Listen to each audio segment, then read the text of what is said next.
Chapter 792. Everyone was knowledgeable and immediately recognized him as the head of Zhonghai's largest family, the Yuan family. More importantly, he was the son-in-law of one of the top 4 families in Huaxia, the Yang family of Yinjing. It could be said that the Yuan family was a direct line of descent to the Yang family. The children of officials and businessmen all knew that the Jiangnan military was practically the private army of the Yang family, and the Yuan family was in charge of many heavy industries that were vital to the people's livelihood. This was also a major source of income for the Yang family. With a strong foundation in the military and business, as well as an old man like Yang Gongming, who had students all over the world, the Yang clan had been able to maintain their position as one of the 4 major clans. No matter how strong Li Jianhe's family was, their foundation was still in Huaxia.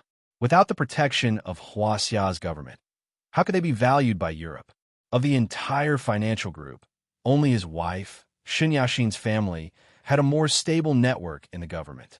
Compared to the Yang family, which had a national background and was an established family in Huaxia, the difference was like the clouds and mud. Therefore, when Li Jianhe saw Yuan Hui, even though he knew that his family's financial resources were not inferior to the Yuan family's, he still had to smile and call him uncle. Yang Cheng and Lin Ruoxi exchanged a look and more or less understood what was going on. It turned out that the person Li Jianhe had been delayed in entering the private room was Yuan Hui, and Yuan Hui had probably found out from Li Jianhe that Chris was hosting a banquet today, so he thought that he and his wife would be attending as well. After all, Chris was an internationally renowned marketing and HR guru. Being poached by Lin Ruoxi to Yulei International, there was no way he wouldn't be known by these celebrities. Since they were from the same family, Yuan Hui and Yuan Yi naturally had to come and see. As for catching up with Chris, that was secondary. Yuan Hui and Chris had known each other for many years, so they exchanged pleasantries and were quite intimate. Yuan Yi, who came with his father, was also dressed in a formal suit. When he saw Yang Cheng and Lin Ruoxi, he smiled and winked, but still pretended to be serious, not daring to act rashly in such a social setting. Li Jianhe stood up and raised his wine glass beside Yuan Hui, pretending to be very familiar with him. Many of the people present had a hint of eagerness in their eyes. Who didn't want to be friends with the 4 great families of Huaxia? But the Yang family was famous for its small population, and almost all of the direct descendants were in the military, so it was rare to see them. Almost all of their direct descendants were in the military, so it was rare to see them. Uncle, since you're already here, why don't you allow me to introduce everyone here to you? Just take it as a little selfishness. I hope that Uncle Yuan will take good care of me in the future, Li Jianhe said with a smile. When everyone heard this, they immediately looked at Li Jianhe with grateful eyes. They had been waiting for this opportunity, but they didn't expect Li Jianhe to be so generous and even recommend them. In Zhonghai, or even in the Jiangnan area, having a good relationship with the Yuan family would make things much easier. Seeing that everyone's attention was on her husband, Shen Yaxin smiled charmingly. She picked up her wine glass and walked to Yuan Hui's side politely. Uncle, please don't think that my Jianhe is selfish. He's the kind of person who takes care of his friends.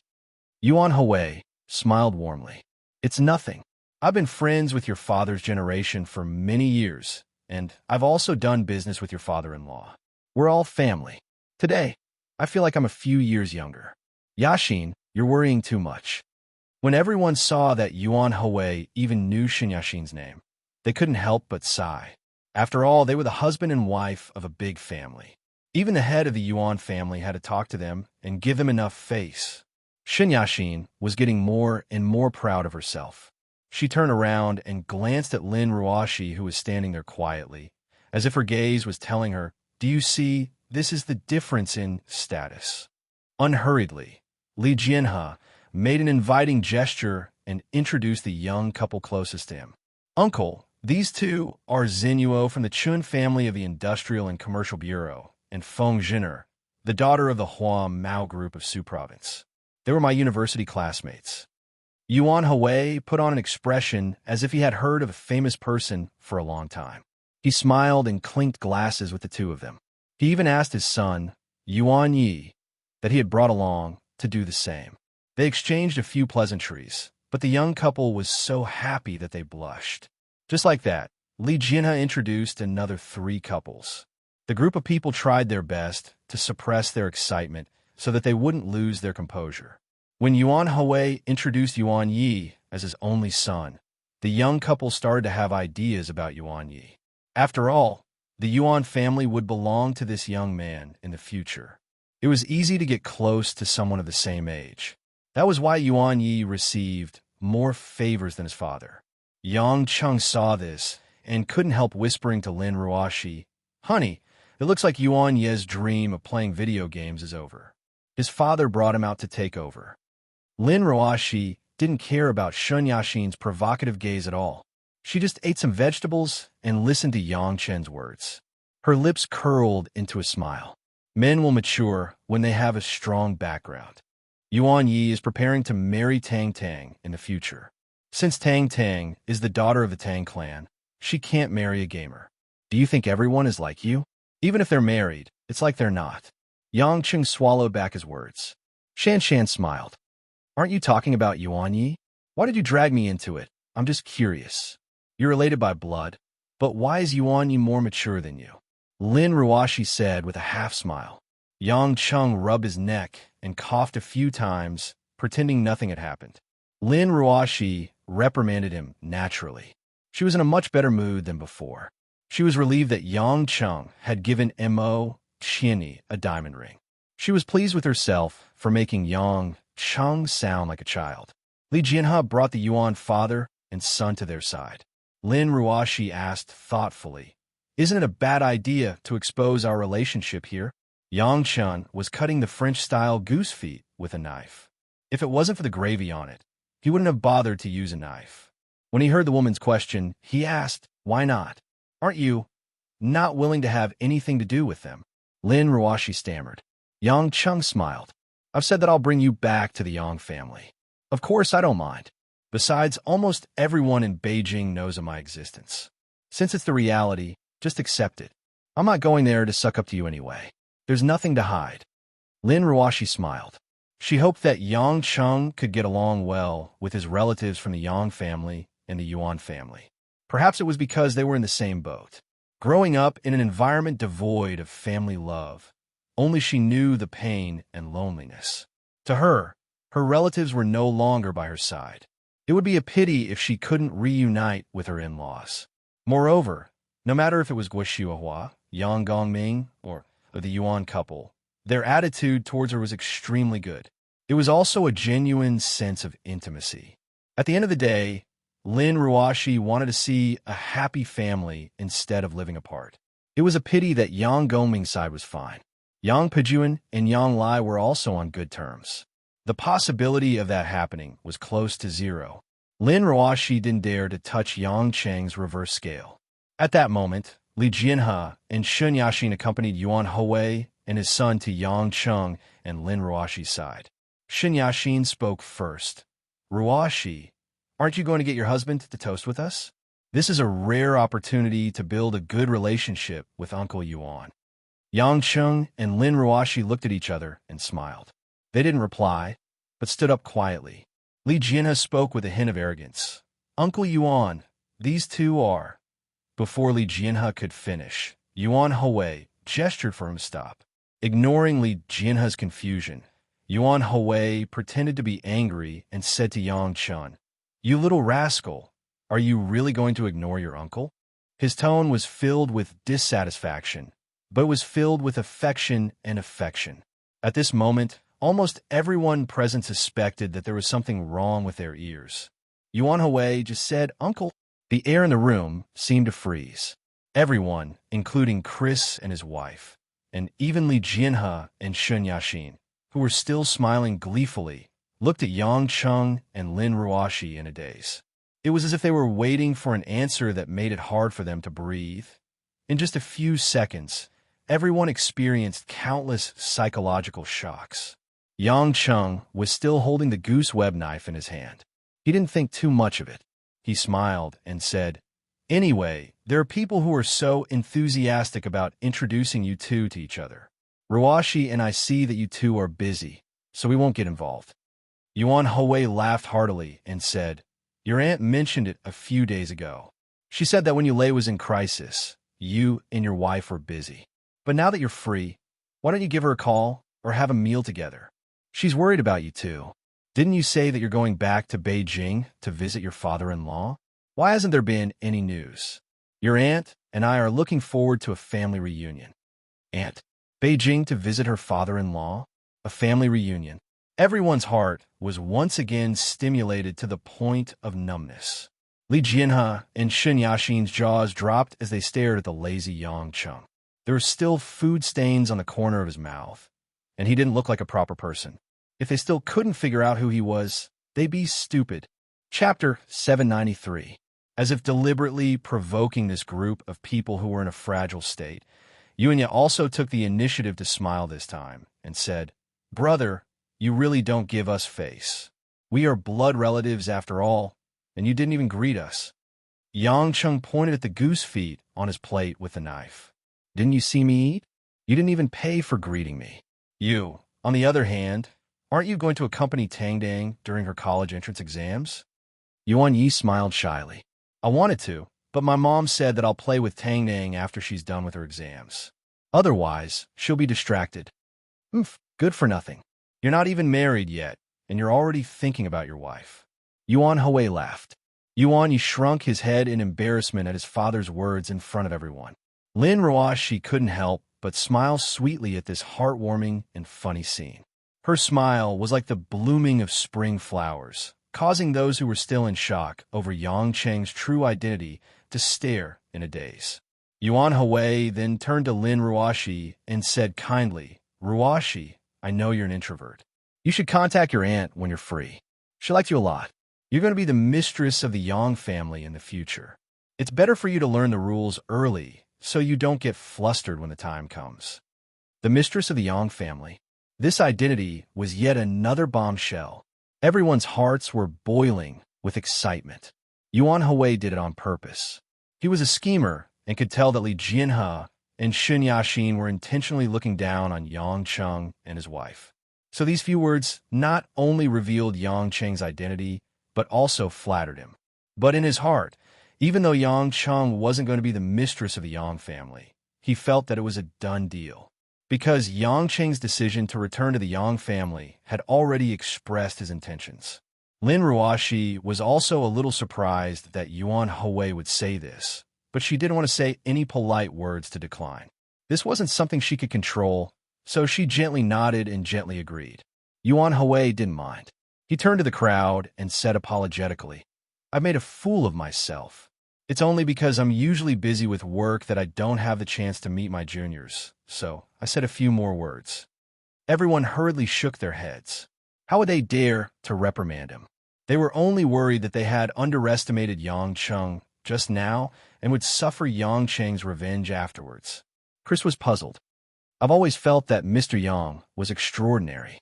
So you're the grandson of a Yang family's elder Yang?" Even though Chris was an American, he knew the background of the four major families of Huaxia. He could not help but exclaim. Yuan Hui looked at Yang Cheng. Seeing that Yang Cheng had no intention of hiding anything, he explained, "Yang Cheng is my biological nephew, which means he's the grandson of my father-in-law. He's the eldest grandson of the Yang family. We were separated when he was young and only found him a year ago, so we might not be very familiar with each other. But he is indeed the blood of the Yang family. It's just that the news hasn't spread too far." Hearing this, Li Jianhe and Shen Yaxin, who were the most shocked, began to feel weak in their legs. There were thousands of people with the surname Yang. Why was the eldest grandson of the Yang family in front of them, and the future master of the Yang family? No wonder he gave away a priceless pocket watch. No wonder Lin Ruoshi suddenly married a nobody.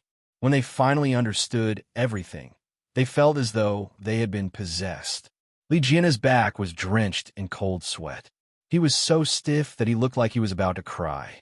Holding his trembling wine glass with both hands, he looked at Yang Cheng with a smile that was uglier than crying. "You really have eyes but can't see? I'll drink first to the eldest young master of the Yang family." Li Jianhe gulped down half the glass of wine in one large gulp. Xin Yaxin did not dare to delay either. Pursing her lips, she said to Lin Ruoxi, "Ruoxi, we've been classmates for so many years. For you to be able to marry into a wealthy family like the Yang family, I'm really happy for you. I'll drink first as well." As the couple spoke, they finished the wine in one gulp. They almost choked, but still forced out a smile. Li Jian's intestines were green with regret. If Yang Chun really was the young master of the Yang clan, he could have easily slandered him. Not only would his clan's foundation in China be shaken, even his wife Xin Yaxin's clan would be in danger. After all, the Yang family was one of the four major families that controlled the core power of Huaxia. To topple a family of bureaucrats would be child's play. However, Yang Chen didn't intend to buy it after the two finished drinking. Yang Chen only glanced at the empty glasses in their hands and curled his lips. "What's the rush? I didn't even say I wanted to drink with you. Drink your wine. What does it have to do with me?" With that, Yang Chen ignored them and sat back down, cutting the goose feet with a knife. Although Lin Ruoxi felt that this was a little too overbearing as a woman, she had no choice but to follow her husband's lead. She sat down quietly, ignoring the couple who were standing there in a daze. The scene froze in an instant. The couple who had been the most glamorous a moment ago, the top of the pyramid, had become a laughing stock. Despite being made a fool out of, the couple did not even dare to resist. They could only grin like idiots. Yuan Hawei and Yuan Yi looked at each other, smiling bitterly at Yang Cheng's pranks. Although they did not think much of Li Jianhe and his wife, they would not humiliate them in public. To people of the upper class, this was worse than death. Seeing that the scene was about done, Yuan Hawei and his son bid farewell and left. Before they left, they did not forget to invite Yang Cheng and his wife to have a meal together. As soon as the father and son left, the atmosphere in the room became very strange. Everyone's attention was on Yang Cheng and Lin Ruoxi. As for Li Jianhe and his wife, they were already sitting in their seats, their faces ashen. If not for the last bit of face they had, they would have left immediately. From the beginning of this gathering, the two had planned to humiliate Lin Ruoxi, who had hurt them in the past. Of course, that included Lin Ruoxi's useless husband. Who would have thought that other than the initial glee, flaunting their wealth would become a wedding dress for others? Flaunting their status would push their own family to the edge of the cliff. Everyone stared at Yang Cheng and Lin Ruoxi, forgetting to drink, forgetting to eat, forgetting to brag. After a moment of silence, Yang Chen finally finished cutting the goose claw. He stuck a piece into his mouth and raised his head to look at the crowd. Confused, he asked, "What's wrong with you guys? Why aren't you eating? The food here is quite expensive. Eat more." As soon as he said that, everyone seemed to have been lifted from their petrified state. They came back to their senses in embarrassment and began to move their chopsticks. It was as if the host of this meal was not Chris, but Yang Cheng. Huang Leilei's thoughts were the purest. After a moment of shock, she carefully said to Lin Ruoxi, "Ruoxi, it turns out that you are the one who is truly married into a wealthy family. It is the most wealthy family in the country. Is there a lot of rules to be a daughter-in-law of the Yang family? Does he have any special power?" Wang Haitao immediately pulled his wife nervously. How could she ask such a question so casually? Lin Ruoxi was still not used to being looked at like this. She smiled shyly. "There is nothing special. I didn't know that he was from the Yang family before. I only found out recently." When everyone heard it, although they felt that the matter was very strange, they immediately flattered Lin Ruoxi at the right time. They praised Lin Ruoxi for having a good eye for talent. They also talked about how Yang Cheng conquered the goddess in the university with his charisma. They said that he was indeed the descendant of Elder Yang. The descendants of the Yang family were extraordinary, and so on. As Yang Cheng listened, he was a little puzzled. He secretly patted Lin Ruoxi's leg and whispered into the woman's ear, "Wife, when I used to sell mutton skewers, did you really see that I had the deep and restrained noble temperament that they said?" Lin Ruoxi almost stabbed the chopsticks into the man's nostrils on the spot. Her lips moved slightly, but her expression did not change. Lin Ruoxi whispered in a low voice, "Eat your food." Don't mention your mutton skewers to me again. Yang Cheng mumbled a few times and could only continue to bury his head in his food. The rest of the gathering was mostly people looking for opportunities to flatter the two of them. Unfortunately, Yang Cheng was there from beginning to end, devouring the food. He did not give them many opportunities to interact at all. Lin Ruoshi came to the gathering mostly to give Chris face. She casually responded with a few words and did not pay much attention to them. Perhaps in the past, she would have built a good relationship with these people for the convenience of business. Even if she hated these people who went with the flow, she did not care about what these people thought. But now that she did not lack an official background, she did not care about what these people thought. When the meal ended, everyone stood up and escorted the two of them out of the private room, almost as if they were sending the bureau chief off. It was a pity that no one dared to ask for Yang Cheng's contact information. But with Lin Ruoshi as his classmate, everyone's hope was ignited. In the future, they would use this excuse to invite the two of them more often. This was the best opportunity to build a good relationship with the future head of the Yang family.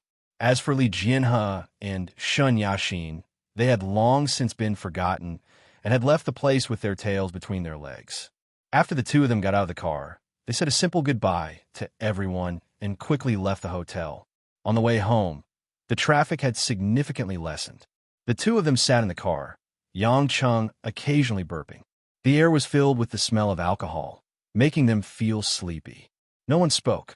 The hustle and bustle of the gathering just now was like a dream of the past. Lin Ruoshi stared at the blurred night sky for a long time. She then looked at the man beside her who was focused on driving. Amidst the ripples of light, she reached into her bag and took out the Henry Graves. Once again, she studied it. Chapter 794. It was still so old-fashioned, so clumsy, so inconspicuous, but as long as you knew its true value, you couldn't help but be deeply attracted by its low-key luxury. Yang Cheng noticed that Lin Ruoshi was staring at the pocket watch in a daze, so he asked with a smile, "Now, do you still want the diamond ring?" Lin Ruoshi turned around and looked at him resentfully. "Why are you so jealous of me? I don't study clocks and watches. How would I know that this old watch is so valuable? Patek Philippe's handwriting is so small that you can't even notice it if you don't look carefully. If I knew that this watch was priceless, I wouldn't have casually put it in my bag. You didn't explain it to me, so of course I thought you were just giving me something to fool me." Yang Cheng felt wronged and said helplessly, "Didn't I tell you that I robbed it from the FBI director that day? You didn't listen to my explanation at all and went into the study room to close the door. You wouldn't believe me no matter what I said. What could I do?" Lin Ruoshi thought it was true. She bit her lip and said stubbornly, "I don't care. It's all your fault anyway. If you had given it to me first, why wouldn't I listen to your explanation? I was so angry with you that day." Yang Cheng couldn't do anything to her, so he said okay, repeatedly, which made Lin Ruoshi smile happily. Seeing that Lin Ruoshi carefully took out 2 soft tissues and wrapped the watch, as if she wanted to take good care of it, Yang Cheng smiled and said, "Don't bother. This watch is for you. Just treat it as a toy. You can put it in your bag and look at the time and date. You don't have to store it." "How can I do that? What if I break such an expensive thing? Wouldn't those watch collectors hate me to death?" Lin Ruoshi frowned. Yang Cheng shook his head. "Why do you care about that? This is my gift to you. Since I gave it to you, you should use it. A watch is meant to be looked at, not an antique. It has a life of its own." Lin Ruoshi suddenly thought of something. Although she was shy, she asked curiously, "Last time, you said that you would give me a gift. Is it this watch?" Yang Cheng quickly denied. "Don't joke. If the gift I was talking about was this watch, I wouldn't need to prepare it for so long. That gift is still in preparation." Anyway, I will definitely let you see it this year. My wife, don't worry. I always keep my word." Lin Ruoshi's heartbeat sped up. What kind of gift would take so long to prepare?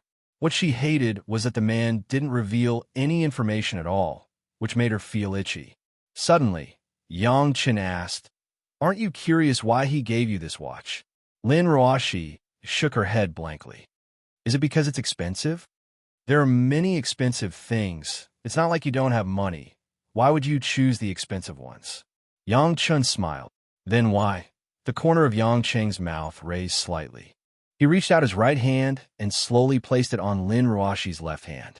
He gently held it, and Lin Ruoshi's hand was holding onto the pocket watch. Lin Ruoshi's delicate body shrunk slightly, not knowing what the man was going to do. Although this watch, it's not very good-looking and even a little clumsy. However, its core has been beating since the moment it was born. Even after nearly 100 years, its appearance is no longer bright and beautiful, but the core is still the same as before. Even after another 100 years, no matter how the world changes, no matter how all living things go through life and death, this watch is old, but its most precious core is still beating like it is now, without the slightest deviation. Just like the moment I gave you the watch. It was the same. The man's soft voice was like a quiet river flowing through the car, deep and carrying traces of ripples. In Lin Ruoshi's ears, it was as if the pocket watch's regular and somewhat boring ticking sound was still echoing in her ears. Unknowingly, Lin Ruoshi felt that her eyes were a little cold. It was the wind from the air conditioner that was blowing on her tears, but she didn't notice it. Are you moved by my words? Aren't you afraid that I'm just trying to fool you with nice words? Yang Cheng teased.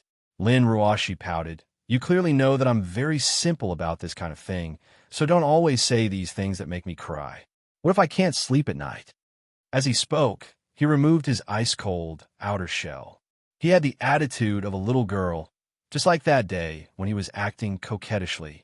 Yang Cheng couldn't help but laugh. Crying is good for the lacrimal glands and removes the dirt from your eyes. You said I'm dirty? Lin Ruoshi glared at the man and questioned. Yang Cheng coughed twice. What I mean is, crying is good for other women to become clean. For Ruoshi baby, it's just that her eyes are exceptionally clean. Really, wife, if you don't believe me, look in the mirror. Your eyes are already so bright that they can reflect the mirror. Lin Ruoshi listened to his preposterous explanation and giggled. Her smile was like a blooming flower. Do you want to hear the story between me and that person? Lin Ruoshi's eyes were meaningful as she suddenly asked with a smile. Yang Cheng was puzzled too. Li Jianhe. Yang Cheng hesitated for a moment, then asked, Will you be sad if I tell you that story? No, it's just that you have a right to know. Lin Ruoshi's gaze was exceptionally gentle. Yang Cheng nodded. It's good that you won't be sad. Tell me then. Lin Ruoshi thought for a moment. Actually, you might not be able to tell, but when I was in university, Shun Yaxin was a very close friend of mine. Although we didn't grow up together like Qinyi and Yonyan, she was still a close classmate of mine. We went to class together, ate together, and even studied under Chris when we were in graduate school. At that time, Li Jianhe was already a very famous person in the university. He was originally studying at Cambridge University in England, but specifically came to Zhonghai University to study marketing under Chris. All the girls in the university liked him. He was cultured and had a very good family background. More importantly, he was very talented and was valued by Chris. He was appointed as a teaching assistant to help us graduate students. It was at that time that he would often come into contact with me and Yaxin. At first, he would only talk about research, but later on, we would go shopping together, have afternoon tea together. Yang Cheng chuckled. It looks like your university life was actually very relaxing. At least, it was much more comfortable than your working life now. Lin Ruoshi nodded with some reminiscence, then continued. At that time, there were rumors in the university that Li Jianhe liked me, or else he wouldn't be with me all the time. Actually, I could tell that Li Jianhe wanted me to be his girlfriend. Occasionally, we would talk about sensitive topics, but I pretended not to understand. But at that time, he was really outstanding. In my heart, there was actually a secret crush on him. Other than Shun Yaxin, who was closest to me in the university, no one else knew. At this point, Yang Cheng was already very upset. He muttered, Crush. Yeah. Lin Ruoshi didn't deny it. She lowered her head and said, I did have a crush on him. I was very happy when I was with him, but I didn't dare to show it. I was worried that he just liked to do research with me, or that he liked Yaxin, not me. Because of this, I even asked Yaxin who Li Jianhe liked, and she told me that it was definitely me. She even told me not to give up and to confess as soon as possible. until one day, he suddenly told me that he was going back to England and asked if I was willing to go with him. It just so happened that my grandmother was in poor health at that time, and she was bedridden. I didn't have the mood to think about those things, although I was a little shaken because I knew it was the best chance for me to tell him about my feelings. But if I left, what would happen to my grandmother? She was bedridden at that time, and she said that she wanted to hand Yulei to me. How could I go against her wishes? So you rejected him? Yes. Lin Ruashi smiled faintly. I even secretly cried at that time, because if it wasn't for my grandmother's illness, I might have gone with him to England. At least Yulei International wouldn't need me so soon. But I still had hope because even if I couldn't be with him for the time being, at least when he went to England, if we could keep in touch, there would still be a chance. But I didn't expect that before he went to England, I wasn't the only girl he asked. The atmosphere in the car was very peaceful. Other than Lin Ruashi's soft voice, there was only the mechanical sound of the engine. At this point, Yang Cheng didn't need to listen anymore. Needless to say, back then, Li Jinhe had offered Lin Ruashi and Shun Yaxin at the same time, but in the end, Lin Ruashi had rejected the offer due to the old CEO's illness, while Shun Yaxin had agreed without hesitation. To Lin Ruashi, Li Jinhe's actions were equivalent to treating her precious teenage crush as a joke. He had completely trampled on her dignity. Shun Yaxin, on the other hand, had silently abandoned their sisterhood. Knowing that Lin Ruashi had a crush, knowing Lin Ruashi's difficulties, he had taken advantage of her weakness, without even greeting her. The double blow had left a scar on Lin Ruashi's soul, and it was also the reason why Lin Ruashi's emotions were still so unstable when she saw the couple today. Yang Cheng took a deep breath, feeling the air in the car was stifling. But very quickly, his lips curled into a smile, and Yang Cheng reached out to caress the woman's face. So that's all there is to it. Nothing new at all. I thought my wife had cheated on me. Looks like I was overthinking. Lin Ruashi asked cautiously. You're not angry with me, are you? That's all in the past. Yang Cheng laughed awkwardly. I don't have the right to be angry with you. Who doesn't have a past? Who doesn't have a bit of ignorance in their youth? I even know that you had a crush on a math teacher. Girls are always precocious. You? Lin Ruashi's face was red, and she said angrily, I told you, you're not allowed to talk about our childhood. Yang Cheng laughed heartily for a long time before he let out a long sigh, turned his head, and winked at Lin Ruashi. Lin Ruashi, I don't know what you've experienced since you were young, what you've been in love with, who you've been in love with, and I don't care about that. I didn't have the time to participate in your past, but I don't regret it. I only know that from the day you met me, your present, your future, everything belongs to me. No one else can touch it. Chapter 795. The man's words were a little domineering, a little bad, but more like it was a matter of course. Lin Ruashi bit her pink lips and looked at Yang Cheng in the dark car. Can you drive with your eyes closed? What? I just don't look at the road. Will I get into an accident? Lin Ruashi explained. Yang Cheng was baffled. He was so affectionate. Shouldn't she shed a few tears and give him some face? But he still shook his head and said, No, I can fly a plane with my eyes closed, let alone drive. That's good. Before Yang Cheng could react to what was going on, Lin Ruashi suddenly leaned her body forward. Her entire soft upper body squeezed over, and a pair of arms wrapped around Yang Chen's neck. A fragrant wind blew, and Yang Cheng felt his mouth being sealed by two cold, delicate, and soft lips. A fragrant and sweet taste flowed into his mouth. Their cheeks were pressed together, and he could feel the woman's shyness and heat. But the passion that burst out after the backlog quickly melted his heart. Yang Cheng finally understood why he asked if he could drive with his eyes closed. It was because his eyes were blocked by Lin Ruashi, and he couldn't even look forward. But so what? Yang Cheng held the steering wheel with one hand and held his wife's waist with the other. He seemed a little rough and began to respond to the woman's active sucking. Their lips and tongues intertwined as they sucked on each other's saliva. Lin Ruashi felt as if she had lost all her strength. Like a soft doll, she was intoxicated by Yang Chen's kiss. The panting and moaning sounds of kissing echoed in the car. Lin Ruashi never knew that a kiss could last for so long. Yang Chung deliberately slowed down the car. After half an hour, they kissed all the way home. When they arrived at the door of the house, Lin Ruashi's watery eyes were filled with confusion. She had long forgotten where she was and stared blankly at the man. She just opened her lips and panted. "Hey, wife, we're home." Yang Chung looked at the dumbfounded woman and felt that it was quite funny. He had provoked a fire, but he was a little exhausted from being kissed. Only then did Lin Ruashi return to her senses. She used her forehead to nudge Yang Cheng's chin and pouted. "I'm just giving you a little reward. How could you kiss me for so long? Didn't I hold it in for a long time?" Yang Cheng smiled evilly and said, "I said before that I would only sleep with you after the wedding. Before the wedding, I can only receive this little benefit." Lin Ruashi patted Yang Cheng's chest with her soft palm. "When will the wedding be held?" Anxious. Yang Cheng smiled faintly. "A little." Yang Cheng was stunned. "Why are you so direct? You're not reserved at all.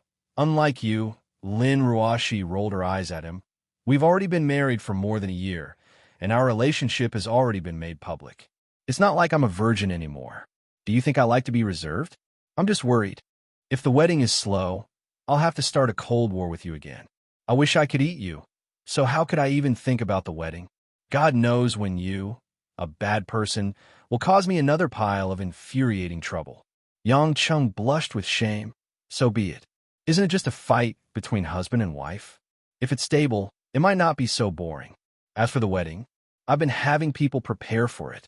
I think it'll be fine when the weather turns cold." As he spoke, Yang Chun picked up one of her small hands and pinched it. It was soft like tofu. He brought it to his lips and kissed it. "Don't worry. I want the wedding to be perfect. I don't want you to have any regrets. It's not easy being my wife. You've worked hard for the past year. Who asked a toad like me to not spit out the swan's meat?" Lin Ruashi pursed her lips into a smile and retracted her hand. "Your mouth smells of pigeon and wine, and your tongue is still sticking out of my mouth. I'm so tired of kissing you. Let's go back. We can still watch TV with Mom and Mother Wong." After the two of them parked the car, they walked back home and cleared up the previous misunderstanding. Their love for each other was even stronger than before. Yang Chung heaved a sigh of relief. His bitter days finally didn't last for long. As long as Lin Ruashi was stable at home, he wouldn't have to worry about other things when he went out to handle other things. In the hall, Guo Shuihua and Mother Wong were watching TV. Jinxiu should have gone to bed early for the last day of the exam. Seeing the couple come back, talking and laughing, Guo Shuihua and Mother Wong exchanged glances. They were both a little surprised and gratified. Come, accompany us to watch the news. It's rare for you guys to be so intimate," Guo Shuihua said with a smile. Lin Ruashi obediently snuggled up to her mother-in-law and sat on the sofa. Yang Chung didn't want to get involved with the three women, so he found a chair and sat down. Mother Wong was very considerate and even brewed a new cup of green tea for the two of them. It was rare for the family to watch TV together. The content of the TV was secondary, but the atmosphere was heartwarming. Yang Chung watched as Guo Shuihua and Mother Wong teased the silly Lin Ruashi, causing Lin Ruashi to blush. He couldn't help but smile. In his heart, he thought, "Didn't I wish for such a life in the dark days of my life? It was such a wonderful thing for the people around him to be able to live happily." Thinking about this, Yang Chung made a decision. If he really found a good cultivation method, not only would he let his lovers enter the path of cultivation, but Guo Shuihua, Mother Wong, and even other relatives he cared about would also try to help them live longer. At this time, a familiar face suddenly appeared on the TV. Yang Chung furrowed his brows. It was Wei Tingo, the one he had messed with so badly. Lin Ruashi also noticed Wei Tingo's appearance on the TV. She glanced at Yang Chung and focused on the news. Wei Tingo was being interviewed by the media. He was dressed in a suit and tie, as if he was well prepared. The headline, "Interpol working with Zhonghai police to crack down on international organized crime syndicate," was particularly eye-catching. Yang Chung had heard from Choi Yun that they were working together to investigate a case, but he didn't expect it to be related to an international organized crime syndicate. Wei Tingo was in high spirits as he told the reporters how they would effectively punish the criminals. At the same time, he appealed to the general public to take care of their women and children. The other party was an experienced criminal organization, and they were armed with powerful ammunition. They had to be on their guard. Gua Xiuehua frowned as she read the news. This young man looks familiar. Wei Tingo. His surname is Wei. He must be the son of Minister Wei of the Ministry of Public Security. I didn't expect him to become an Interpol officer. He sure is respectable. Yang Cheng couldn't help but chuckle when he heard the word respectable. He was impressed that Wei Tingo was able to recover so quickly and act as if nothing had happened in front of the cameras. Lin Ruoxi, on the other hand, was worried. International Organized Crime Syndicate. Isn't it dangerous? Since Interpol knows that they are in Zhonghai, why didn't they send more people to arrest them? Interpol can't do that, Yang Cheng interjected.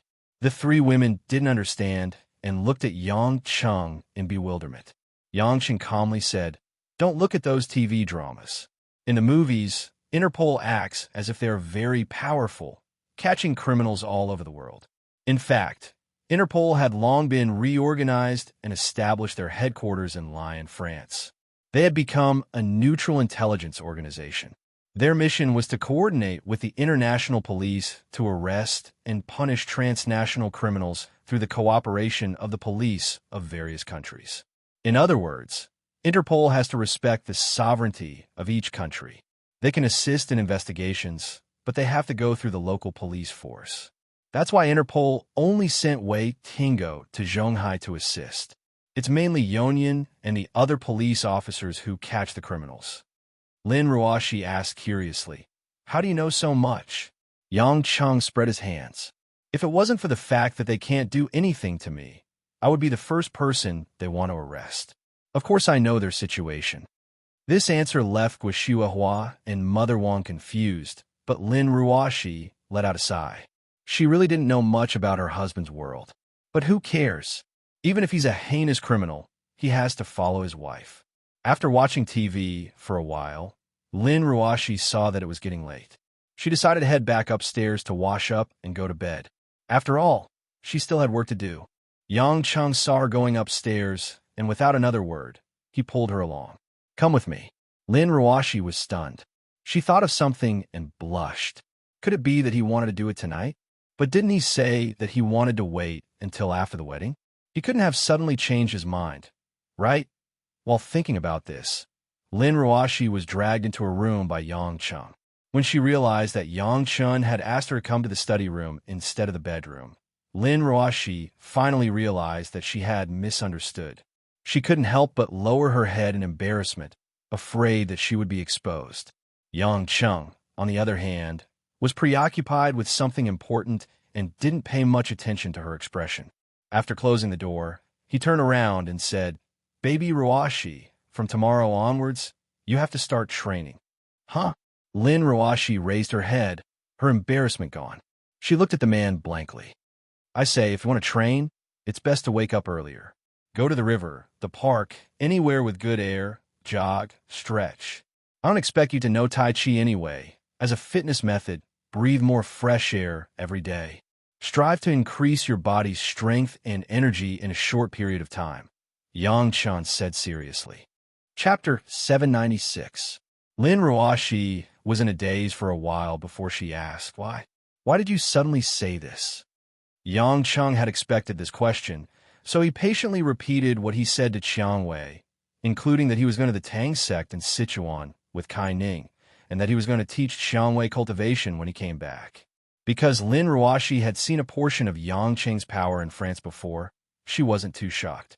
However, when she heard that Yang Cheng's lifespan was at least a few hundred years and that he wouldn't age, her face turned pale. Previously, she only thought that Yang Cheng was strong, but she didn't expect a man to reach this level. Yang Cheng sighed. Although these words were enough to make Lin Ruoxi unable to sleep at night, he had to make it clear to the women sooner or later, so there was no need to hesitate. Because you don't have a martial arts foundation like Chiang Wei, and you train every day.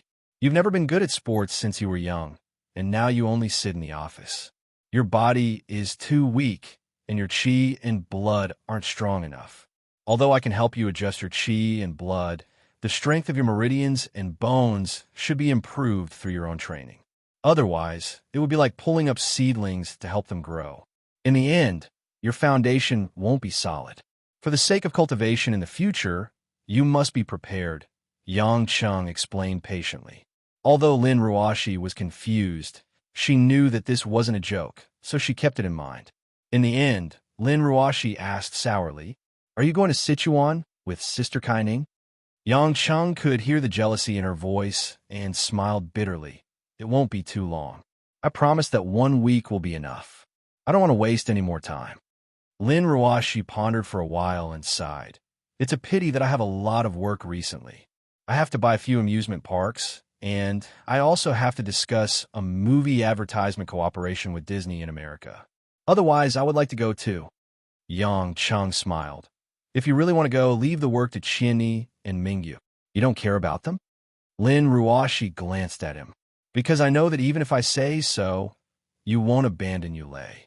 Lin Ruoshi was a little helpless. She said, "Although I know that Yulei is nothing in your eyes, it's still my grandmother who passed it down to me.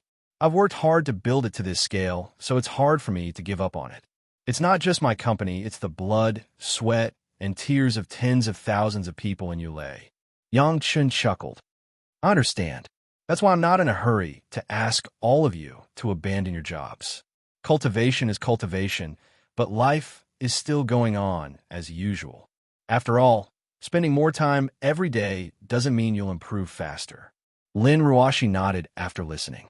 She was also worried that she would have to choose between cultivation and work. Hearing what Yang Chun said, it didn't affect her daily life, which made her feel much more relaxed. After some more instructions and explanations, Yang Chung asked Lin Ruoshi to go rest first. When he returned to his room, Yang Chung picked up his phone again and called Mo Qianni, An Xin, Lu Mingyu, and the other women. He told them that he was going to Sichuan province so that they wouldn't think that he didn't care about them at all. Mo Qianni seemed to know something from Xiangwei, so she wasn't surprised.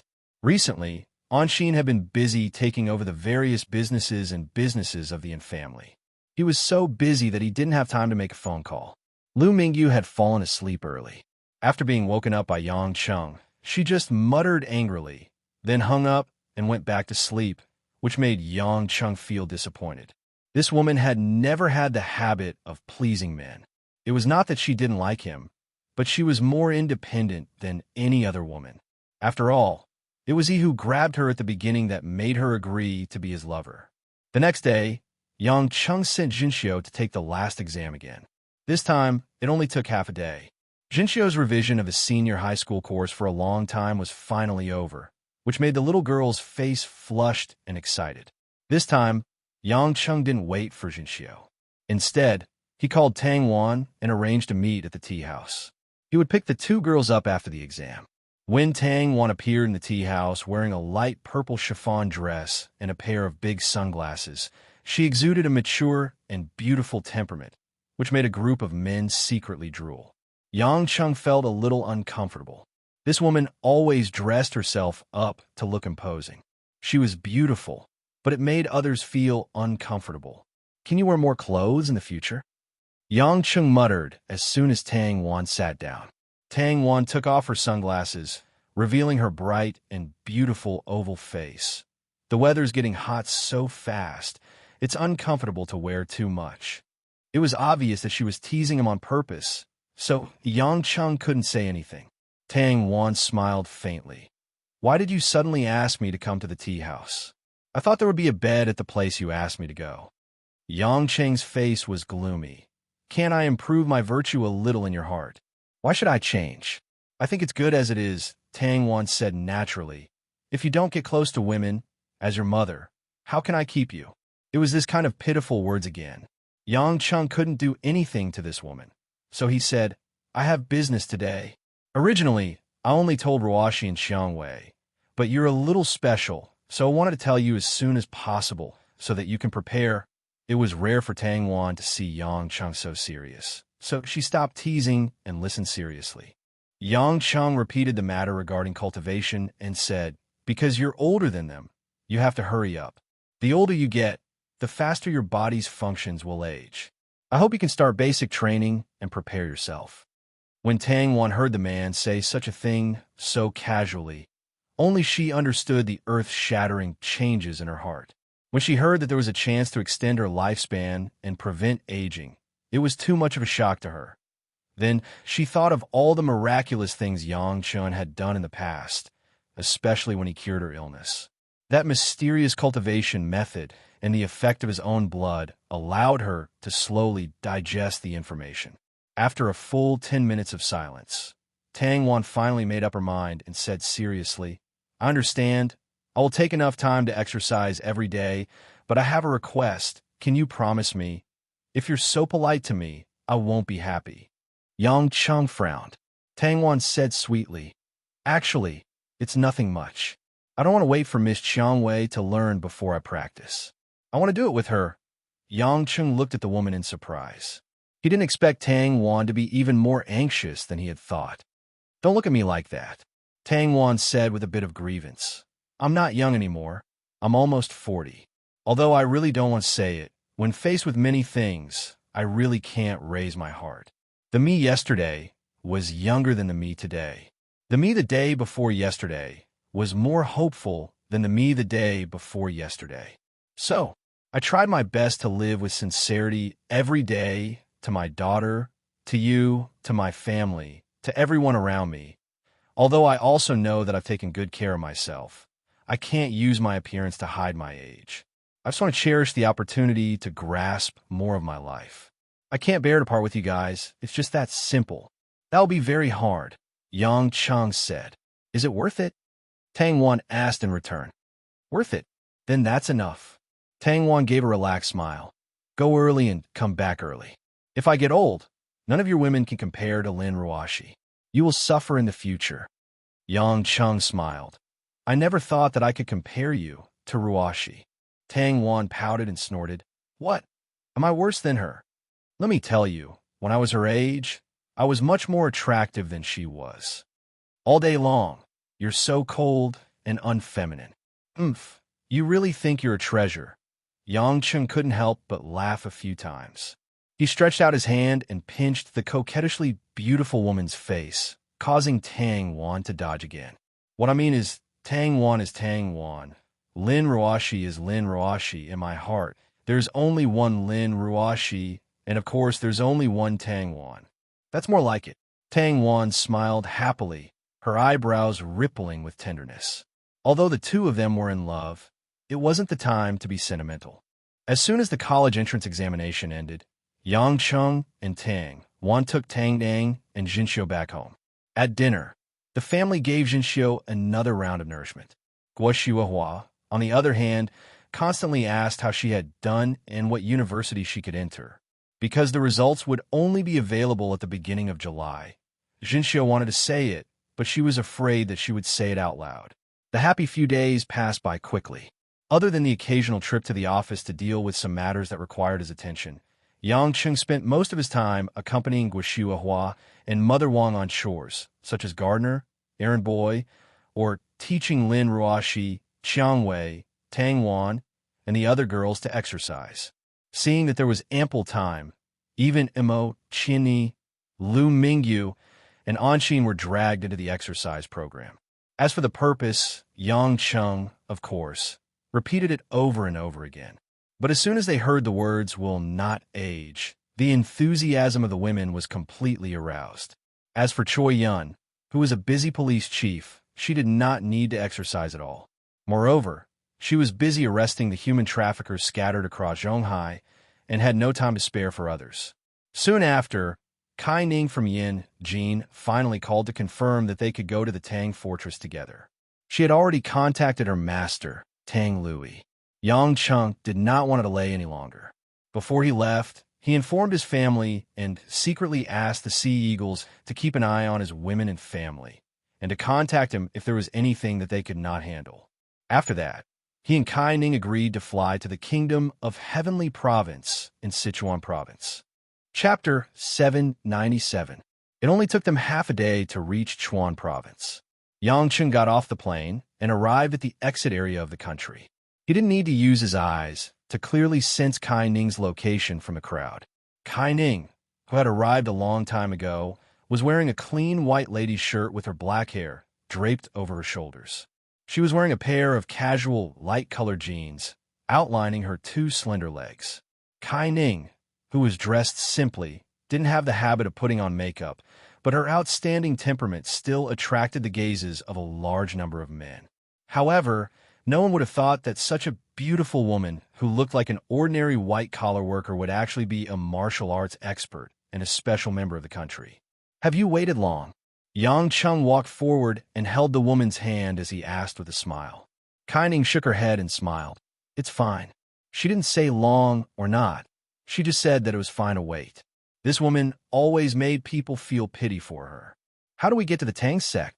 Yang Chung asked curiously. He still didn't know where the Tang sect was. Logically speaking, this ancient martial arts sect should be hidden in a relatively hidden location, but now was not the ancient times. The primeval forest had been excavated, so where could it not be discovered? Kai Ning said, "Come with me." After saying that, she ignored Yang Cheng's doubts and pulled the man towards the bus stop outside the airport. Yang Chung was confused, but he didn't know where to go. He could only follow Kai Ning onto the bus, sit in the empty back seat, and start the road. After waiting for the slow bus for more than 20 minutes, Yang Chung couldn't help but ask, "Ninger, why are we taking the bus? Can we go to the Tang sect on this bus?" Kai Ning was looking at the traffic outside with interest. When she heard the question, she shook her head and said, "No, we'll get off at the next stop." A few minutes later, the two of them jumped off the bus. Before Yang Chung could understand what was going on, Kai Ning took his hand and sat on an even smaller bus. Yang Chung was startled. This was actually a bus to a small county outside the city, to a county called Pujiang. There were only a few aunties and uncles in the car, and the empty seats were all empty. An old man was the driver, and he drove very slowly. On the bumpy road, the car creaked. Yang Chung and Kai Ning sat by the window and smelled the engine oil in the car. He smiled bitterly and said, "Ning Air, is the Tang sect in Pujiang County?" "Yeah," Kai Ning replied. "Then why not take a taxi? A taxi would cost at least 200 yuan, but the bus only needs 2 people, so it's less than 20 yuan, Kai Ning said matter-of-factly. Yang Chung was speechless. He didn't know if it was because he had never cared about money, or because he had been with Lin Ruoshi that he had become indifferent about money. He had never thought of the concept of frugality. But the key was that Kai Ning did not lack money, right? "It'll take a long time to get there." Yang Chung scratched his head gloomily. "Why didn't you say so earlier? I'll pay for it." Kai Ning's face showed a hint of disappointment. "You don't like being with me?" Upon hearing this, Yang Chun was so stunned that he forgot to breathe. Seeing the loneliness in the woman's eyes, he suddenly realized many things. Although the two of them had expressed their feelings, they had never been on a date alone, and they had never even been intimate. To Kai Ning, this trip to the Tang sect this time, although Yang Chun had some matters to attend to, it was a rare opportunity for them to travel together and improve their relationship.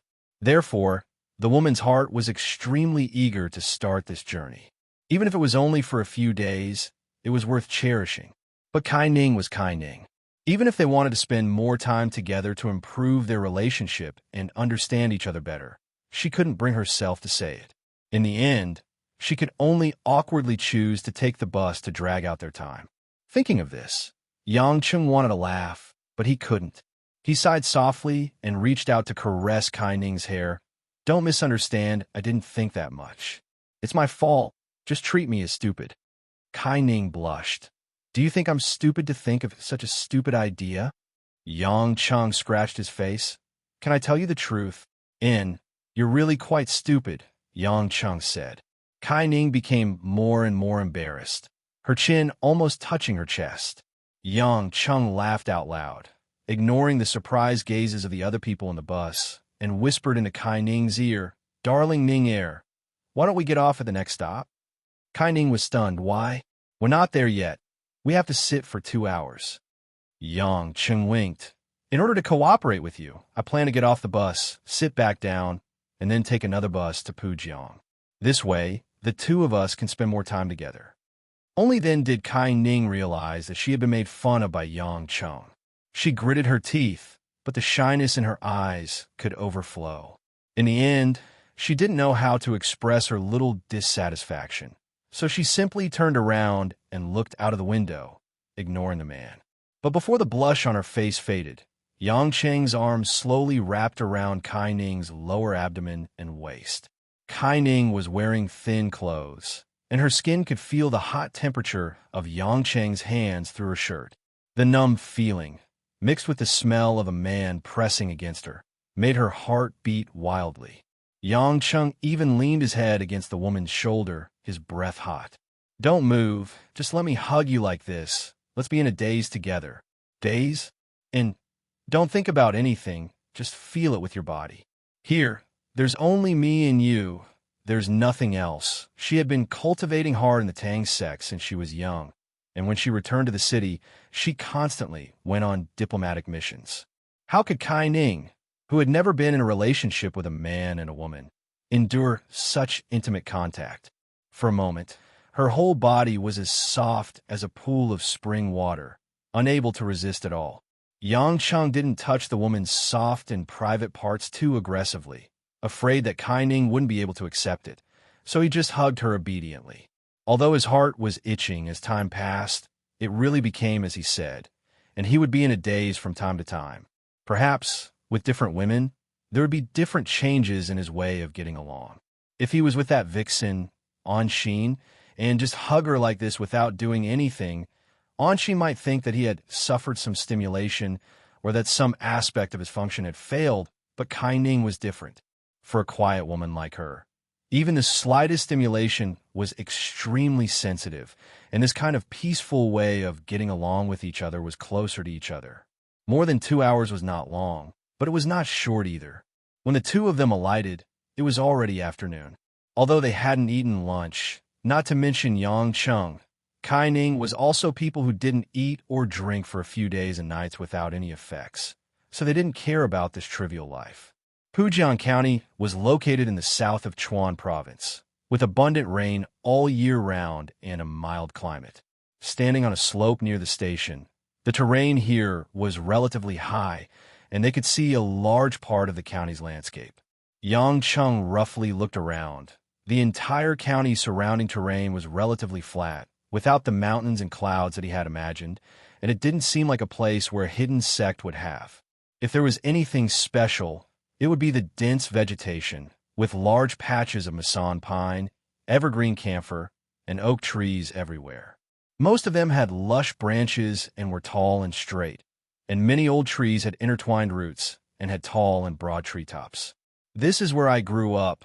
Kai Ning looked at the small town in a daze and said, "Let's go. Master should have already sent someone to pick us up." Yang Cheng suddenly felt that the woman was a little uneasy, but he didn't understand why. It could only be attributed to Kai Ning not liking this place that made her suffer so much. Following Kai Ning from the station, they walked south along the asphalt road for more than 10 minutes and arrived at a small market.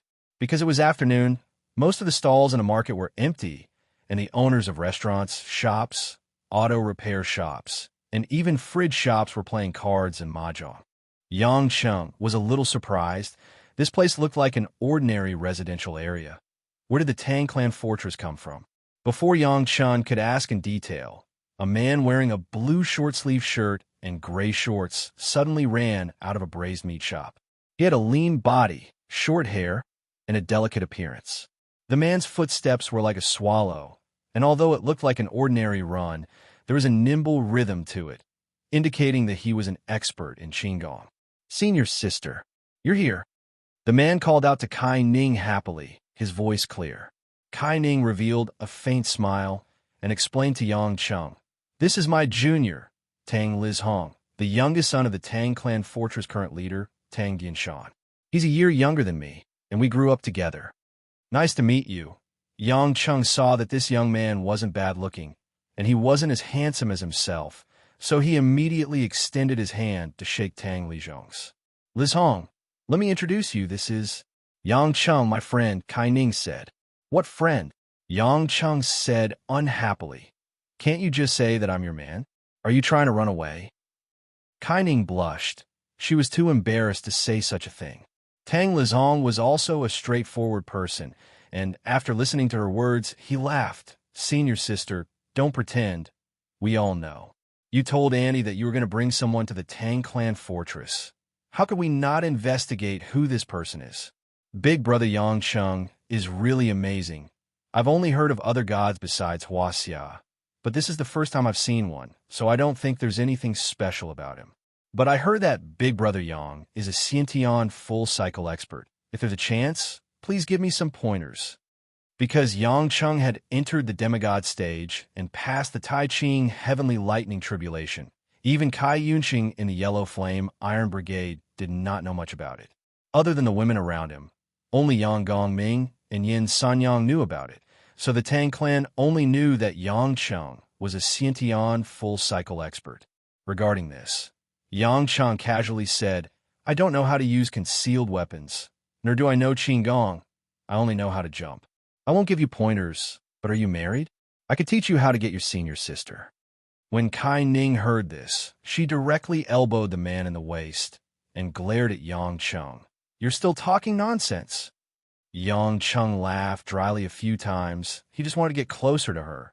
If she didn't want to say it, then so be it. Hearing this, Tang Lizhong's forehead was full of cold sweat, and he awkwardly laughed a few times. He really didn't understand why the senior sister he respected since young would like such a rascal. Not daring to delay any longer, she was afraid that this playful man would make her blush, so she said, "The car is in front. Let's go back." Chapter 798. After getting into an open jeep, they went around a few streets and gradually headed towards the pinewood forest further south.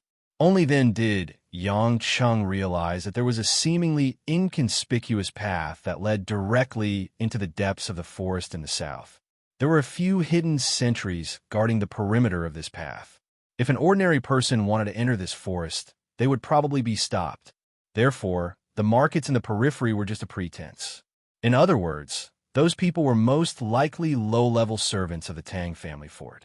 After all, the people of the Tang family fort also needed 3 meals a day, and they also needed to buy a lot of fresh goods.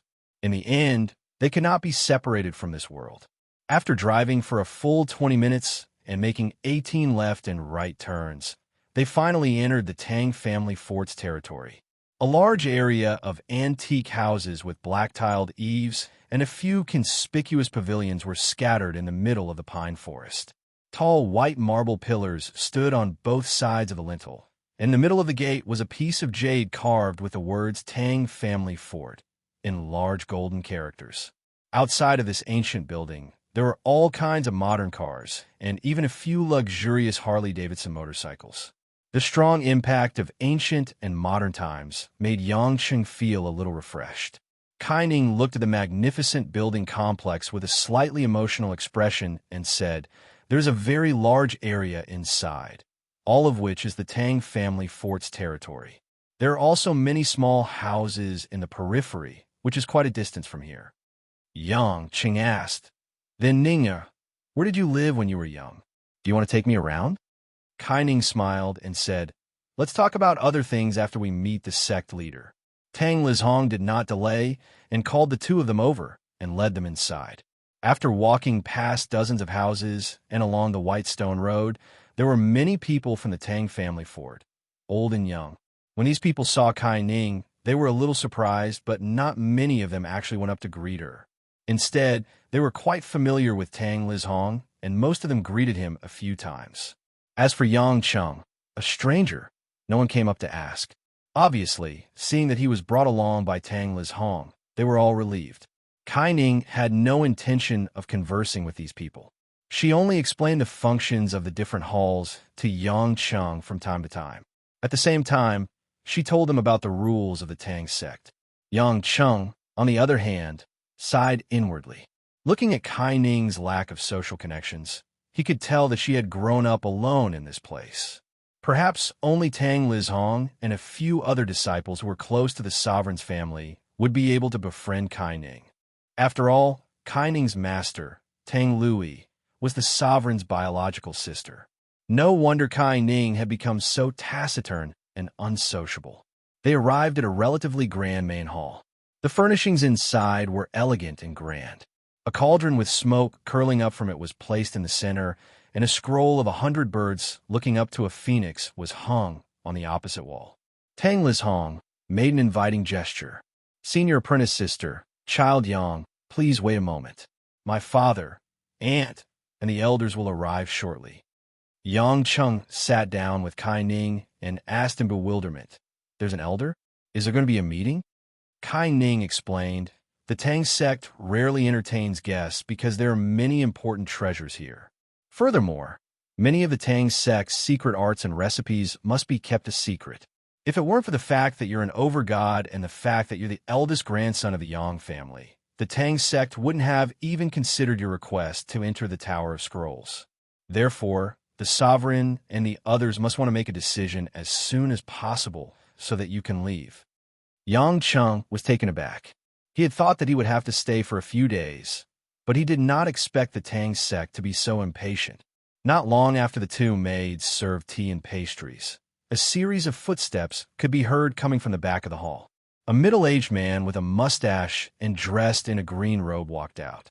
Upon seeing Kai Ning and Yang Cheng, he smiled at Kai Ning and said, Ning-er, after all these years away, you're finally willing to come back to the Tang fortress.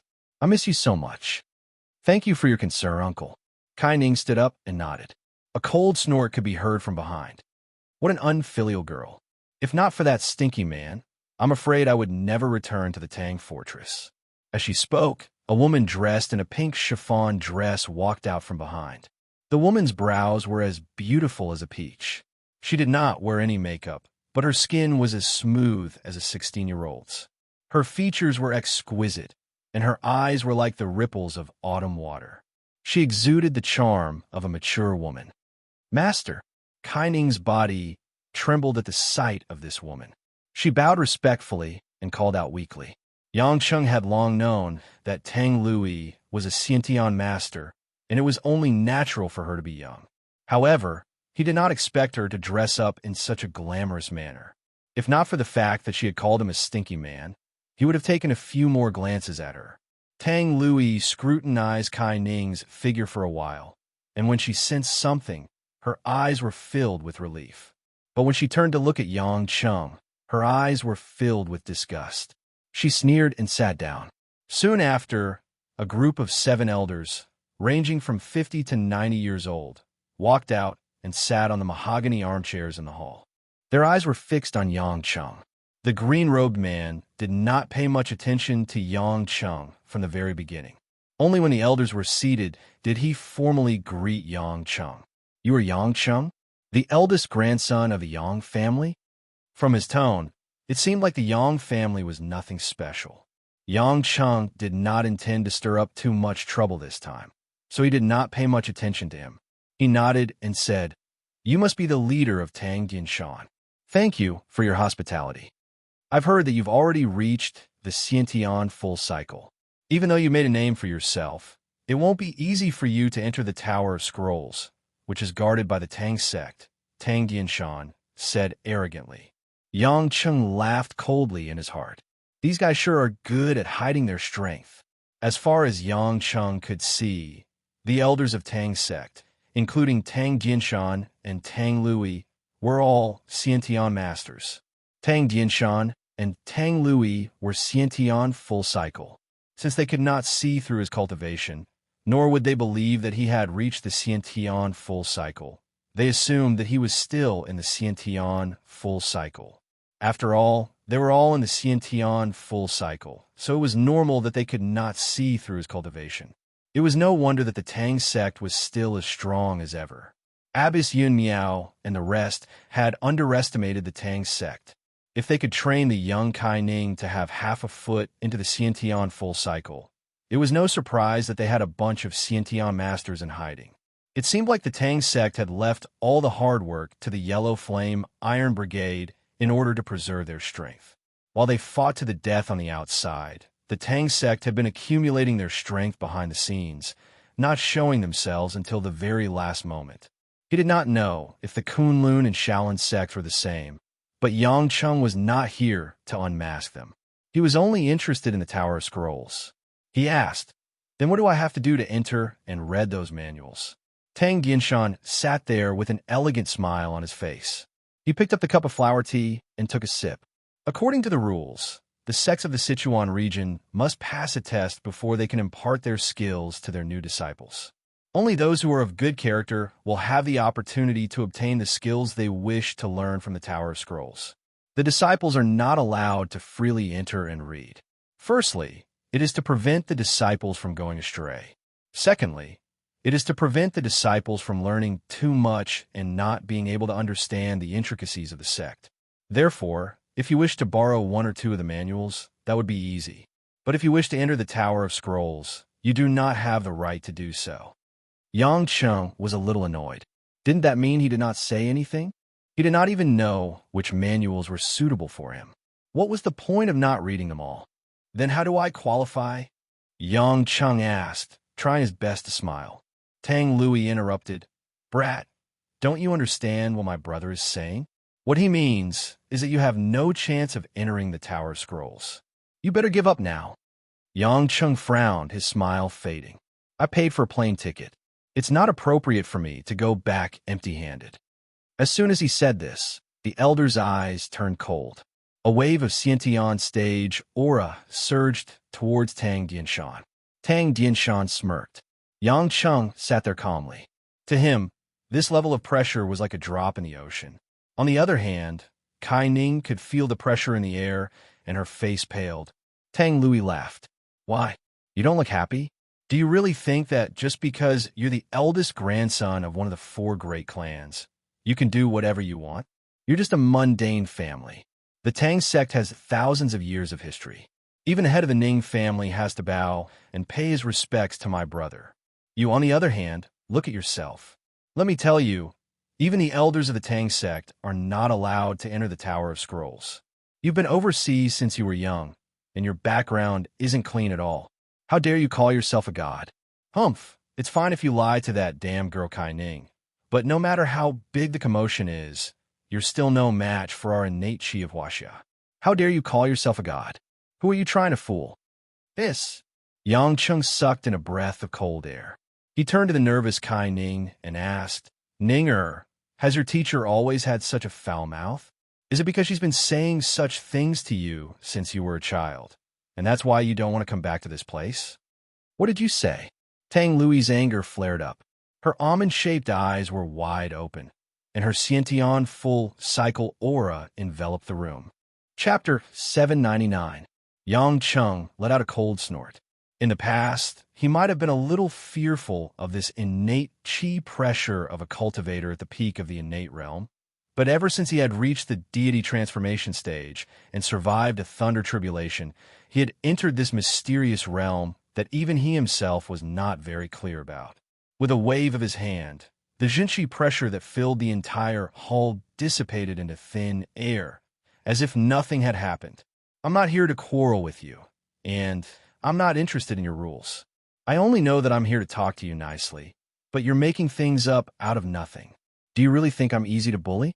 Or do you think I don't dare to make a move?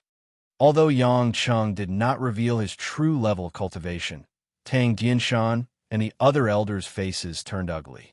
Everyone present was at the Xiantian realm, but they did not feel the slightest fluctuation of Zhenqi from Yang Cheng. However, no one would have thought that Yang Cheng had already made a breakthrough, so they just thought that Yang Cheng was practicing a strange cultivation technique. Tang Lui's expression changed drastically. Rumor has it that you've reached the Xiantian perfected stage. It seems that you do have some skills. Obviously, even if Yang Cheng revealed his skills, the people present were unable to see through Yang Cheng's true realm. If you think that you can do whatever you want in the Tang sect, then you are sorely mistaken. Tang Lui smiled coldly. We are both a Xiantian full circle, but if my brother and I were to attack you at the same time, you would not stand a chance. Seeing that the situation had escalated to such a point of crisis, Kai Ning quickly stood up and stood in front of Yang Cheng. Stubbornly, she said to Tang Lui, Master, why can't we just talk things out? Why do we have to go this far? Tang Lui's eyes widened as she scolded. You little brat, are you scolding me? Why don't you think about who brought you up and taught you your skills. Now you found a messy man who came out of nowhere, and you're going to go against me, your master?" Kai Ning's pretty face turned red, and a few tears flowed in her eyes. Disciple doesn't dare to blame master, but disciple doesn't understand. Disciple clearly said that disciple would bring Yang Cheng to the sect, and everyone would discuss the matter of entering the Tower of Scrolls. Why did it suddenly become like this? Standing up from the back, Yang Cheng grabbed Kai Ning's wrist and pulled her to his side. "You're so disobedient again. Do I need you to stand in front of me? If you stand up for me again, I'll take off your pants and spank you. Shameless pervert! How dare you utter such vulgar words in public?" Tang Lui reprimanded. Tang Dianshan, who had been watching with narrowed eyes for a while, stood up and strode forward. "Little Ning, let Uncle Master explain it to you." Tang Dianshan stroked his mustache and smiled. "In fact, before I allowed you to bring Yang Cheng here, I had already decided that he would not be allowed to enter the Tower of Scrolls. It is not a place that just anyone can enter. If there were to be any important martial arts leaked out, wouldn't it cause great harm to me, Huaxia? He has only returned to the country 2 years ago, and his reputation is tarnished overseas. How could he possibly enter the Tower of Scrolls?" Kai Ning's face paled. She suddenly realized that things were not as simple as she had initially thought. Yang Cheng asked curiously, "If that's the case, there's something else you wanted me to discuss?" "Not a discussion." Tang Dianshan's eyes flashed coldly.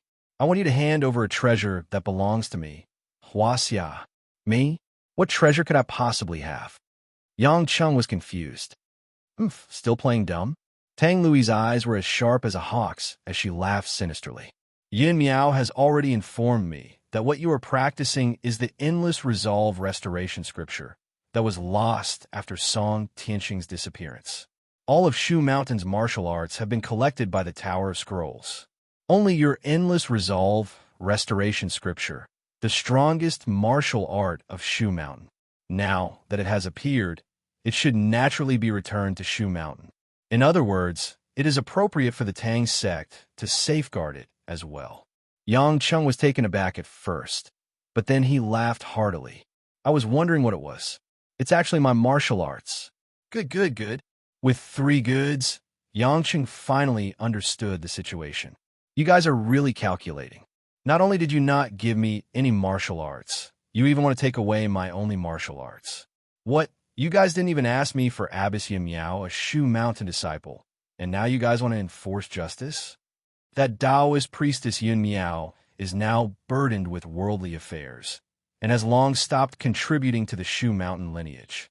We, the Tang sect, have a responsibility to pass on the martial arts of Shu Mountain lineage. There is nothing wrong with taking back the endless resolve restoration scripture from you. After all, no one has ever seen Song Tianqing officially accept you as a Shu Mountain disciple. You are also the Hades of the outer seas, not a pure member of Huaxia, and we have never seen your loyalty. If you don't want to be crippled by us, hand over the martial arts, or else." Tang Dianshan's tone grew cold. Kai Ning couldn't bear to listen anymore. She couldn't believe that these people would do such a thing. She stood beside Yang Cheng and trembled.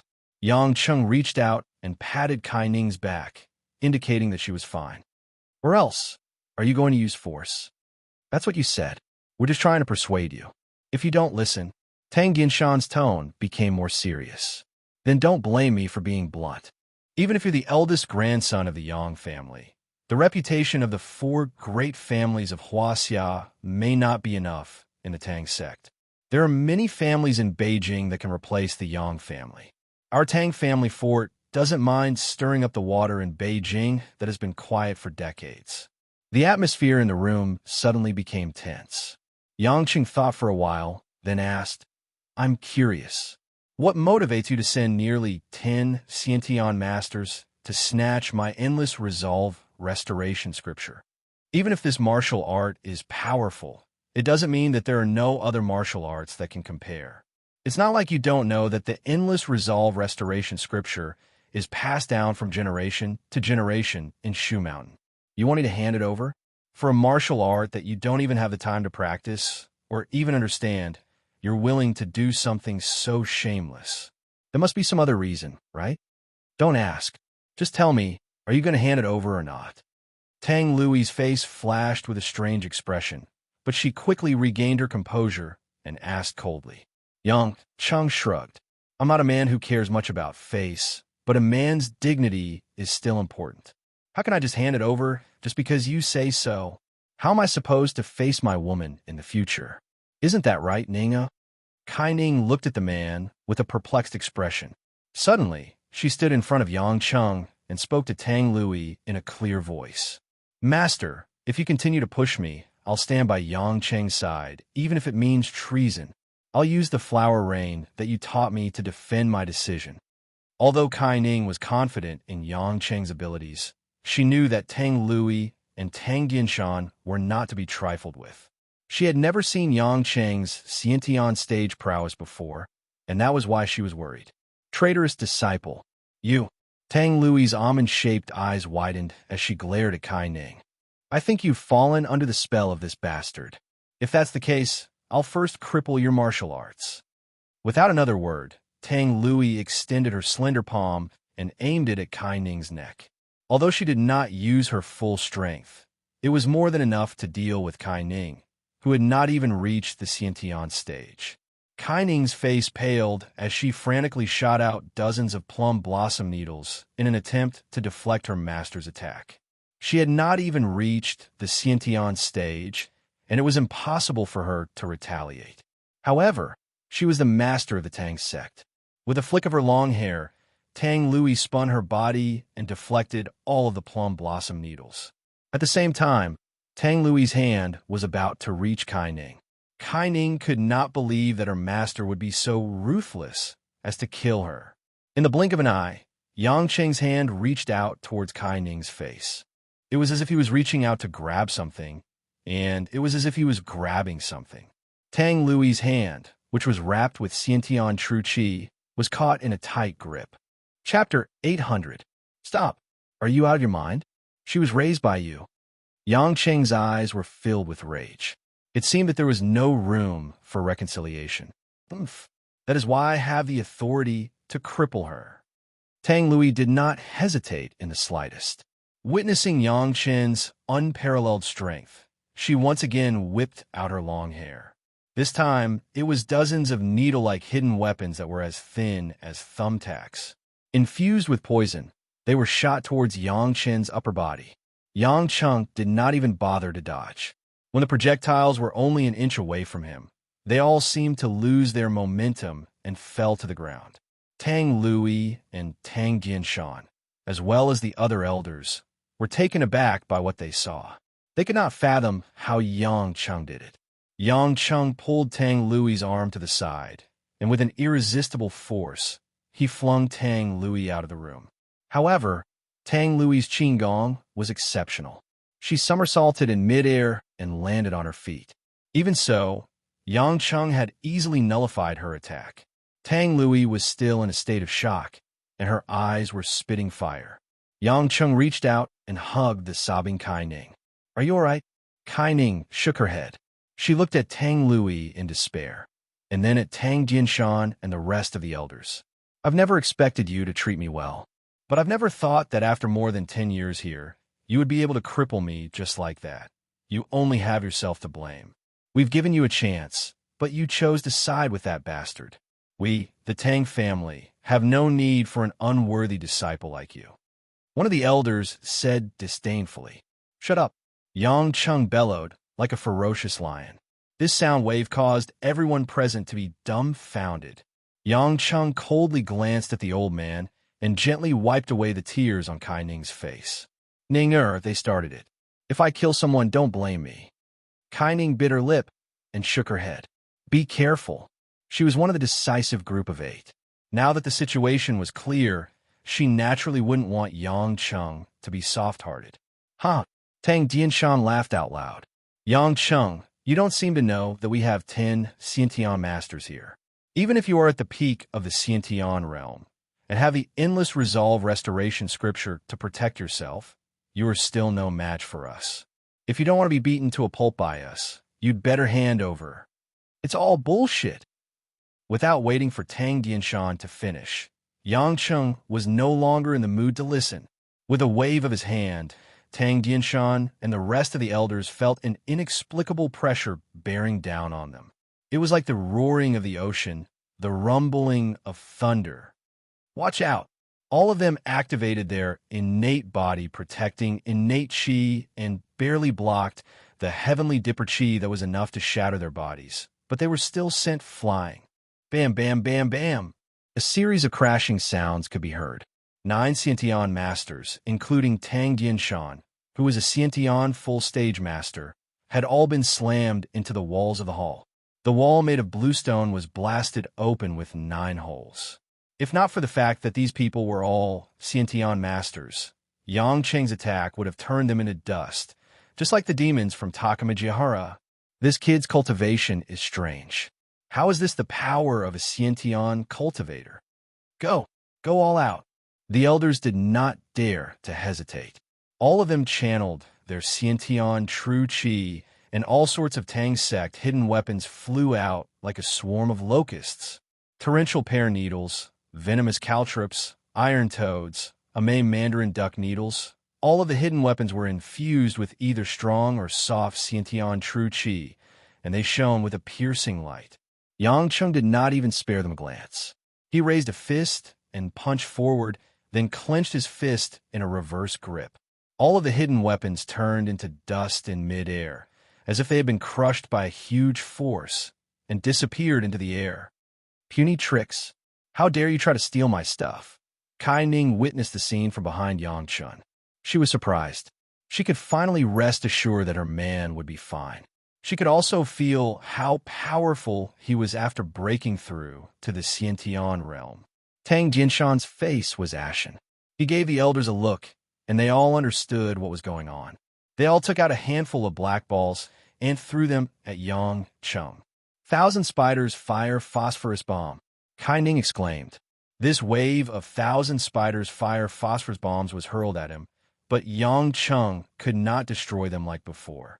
This was because these hidden weapons had exploded in midair. Boom, boom, boom. A series of explosions rang out, and the poisonous powder was wreaking havoc in the air. It was a beautiful sight, but it was fatal. The area around Yang Cheng and Kai Ning had become a death zone. Yang Cheng was not afraid of poison, but for Kai Ning's sake, he summoned an invisible barrier to keep the poisonous fog at bay. At the same time, he commanded the poisonous fog to follow Yang Cheng's instructions and quickly formed a tornado. Retreat! Tang Dianshan shouted. He had already led the elders and his sister, Tang Lui, out of the hall. After Yang Cheng had gathered all the poisonous fog together, he threw it at the crowd outside the hall. But before the poisonous fog could leave the entrance of the lobby, there was a sudden rumble from a boulder, and the lobby changed again. The stone walls on both sides of the hall suddenly seemed to be activated, revealing countless holes for hidden weapons. Rustle, rustle, rustle, rustle, rustle, rustle. Countless fine silver needles that were dipped in poison shot out from those tiny holes. They were densely packed like raindrops, and there was no way to avoid them. Yang Cheng was exasperated.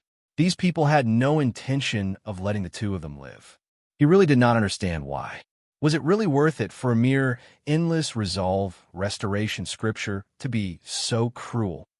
However, Yang Chen didn't care about these tricks at all. After the poisonous tornado had left the hall, Yang Cheng held Kai Ning in one arm, his entire body exuding a majestic aura. It was as if the heavens and earth were trembling, and every move he made was imbued with the power of the heavens. Before the silver needles could even get close to them, the entire hall, which was a few hundred square meters in size, was built with heavy green stones. Together with the roof, the walls, and the pillars in all directions, all exploded with a deafening sound. Kaboom! It was as if the entire hall had disappeared in an instant. Everything turned into a pile of fine powder. Be it stone or metal, they were all turned into ashes with a single thought from Yang Chun. A strong gust of wind blew past, and the great hall in the center of the Tang family fort had been turned into a neat piece of flat ground. A large number of Tang family fort disciples who had witnessed the battle had rushed over. Witnessing the scene, none of them dared to move a muscle.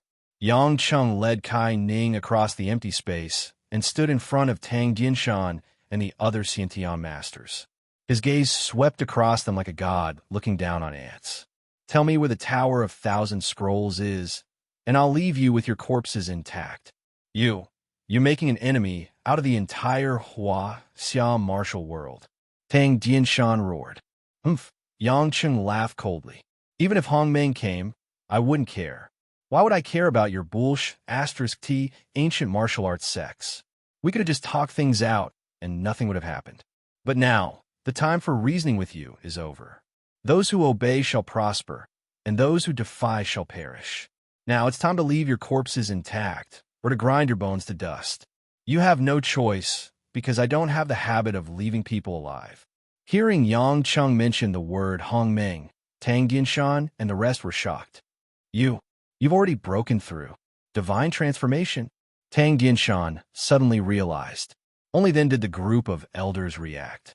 No wonder they weren't this person's match. He had actually already stepped into that realm. Although they knew that Yang Cheng's cultivation was high, they could never imagine a 23 or 24-year-old young man to be a Xiantian full-cycle master. Therefore, they had always thought that as long as they had the numbers advantage, they would be able to win. Who would have thought that it was too late? How is this possible? He's only in his 20s. How is this possible? Tang Lui's phoenix eyes were filled with shock as she muttered to herself. Yang Cheng frowned impatiently. "Are you done daydreaming? I'm in a hurry to find something. I don't have time to waste with you." Tang Jinshan and the rest were ashen. Knowing that Yang Cheng had reached a new realm, they knew that no matter what they did, it would be futile. Right at that moment, a white-bearded elder standing at the back suddenly had a strange red glow in his eyes. With a hoarse roar, the elder charged towards Yang Cheng like a ferocious beast. Yang Cheng felt a sense of foreboding. With a flick of his mind, the elder's body was immediately locked in place, unable to move an inch forward. Seeing the red glow in the elder's eyes, Yang Cheng's heart skipped a beat. He frowned and asked, "Are you being controlled by someone?" Everyone from the Tang sect was at a loss, unsure of what Yang Cheng was talking about. Tang Jinshan, Tang Lui, and the rest of the elders seemed to have been provoked by something. Their eyes were bloodshot, and their faces were filled with murderous intent. They glared at Yang Cheng, ready to pounce on him. Chapter 801. Kai Ning, who was the closest to Yang Cheng, could also sense that something was amiss. "Mind control? Yang Cheng, you're saying that Master and the rest are being controlled?" Yang Cheng did not doubt her words. These people were clearly not under their own control, which was why they had committed such atrocious acts. Kai Ning was one of the few talented disciples in the Tang sect, yet they had not hesitated to kill her. Furthermore, it was Tang Lui who had done it. It would be a lie to say that it was not strange. Just as Yang Cheng was contemplating how to deal with this thorny issue, something strange happened. The white-bearded elder who was confined to the ground was grimacing in pain. Yang Cheng's heart skipped a beat. Not good. The true qi in his dantian is expanding. He's going to self-destruct his dantian. Before he could finish his sentence, the white-bearded elder's abdomen had already become round and round. Yang Cheng was well aware of the power of a Xiantian master's dantian self-destructing. This was not as simple as a one-off explosion. It was a violent rebound after being suppressed several times over. If he allowed this old man to self-destruct, he would be fine. But the innocent disciples of the Tang sect would definitely perish. At the very least, half of the Tang fortress would be razed to the ground. Seeing the majestic true qi emanating from the old man's body, Yang Cheng no longer hesitated. He stretched out his hand and flung the white-bearded elder into the air. In order to not implicate too many innocent lives, he had no choice but to toss this human nuke into the air. Yang Cheng's current strength was beyond the imagination of the average person. This seemingly effortless move had thrown the white-bearded elder a few hundred meters into the air like a cannonball. In the midst of everyone's shock, a muffled sound could be heard in the air. The elder's dantian had exploded, and his body had been torn into countless pieces of flesh and blood. The shockwave from the true chi had caused the blood to disperse over a radius of a few hundred square meters. Even though they were standing on the ground, many Tang sect disciples with low cultivations felt a sense of oppression coming from the air. Tears welled up in Kai Ning's eyes. Earlier, when Tang Lui had tried to kill her, Kai Ning had assumed that she did not take her seriously. Now that she knew that her master and the others were being manipulated by evil, she could not bear to watch these elders, whom she had known since she was a child, die. Yang Cheng, please save my master. I don't want to see her die. Kai Ning couldn't help but tighten her grip on Yang Cheng's arm. She could only rely on Yang Cheng. A battle of this level wasn't something she could touch with her current cultivation. Ninger, don't panic. Things haven't reached the point of no return yet. Yang Cheng patted her hand. After a moment's thought, Yang Cheng appeared in front of Tang Lui in a flash. Looking around, Yang Cheng snorted coldly. Although I don't know who you are, trying to steal my endless resolve restoration scripture through the hands of others? Don't you think you're looking down on me? Since you don't have the guts to come out and fight me, you can continue to be a coward. Sooner or later, I'll find you. As he finished, Yang Cheng reached out and grabbed Tang Lui's face. A wave of righteous qi gathered around him, dispelling the murderous aura that was emanating from the woman. A moment later, a dark red line of blood shot out from the nape of Tang Lui's neck. As soon as the line of blood appeared, the red in the woman's eyes faded. Her body went limp, and she collapsed to the ground. Yang Cheng was confident. Using the same method, he quickly removed the demonic aura that was controlling Tang Dianshan and the rest of the elders.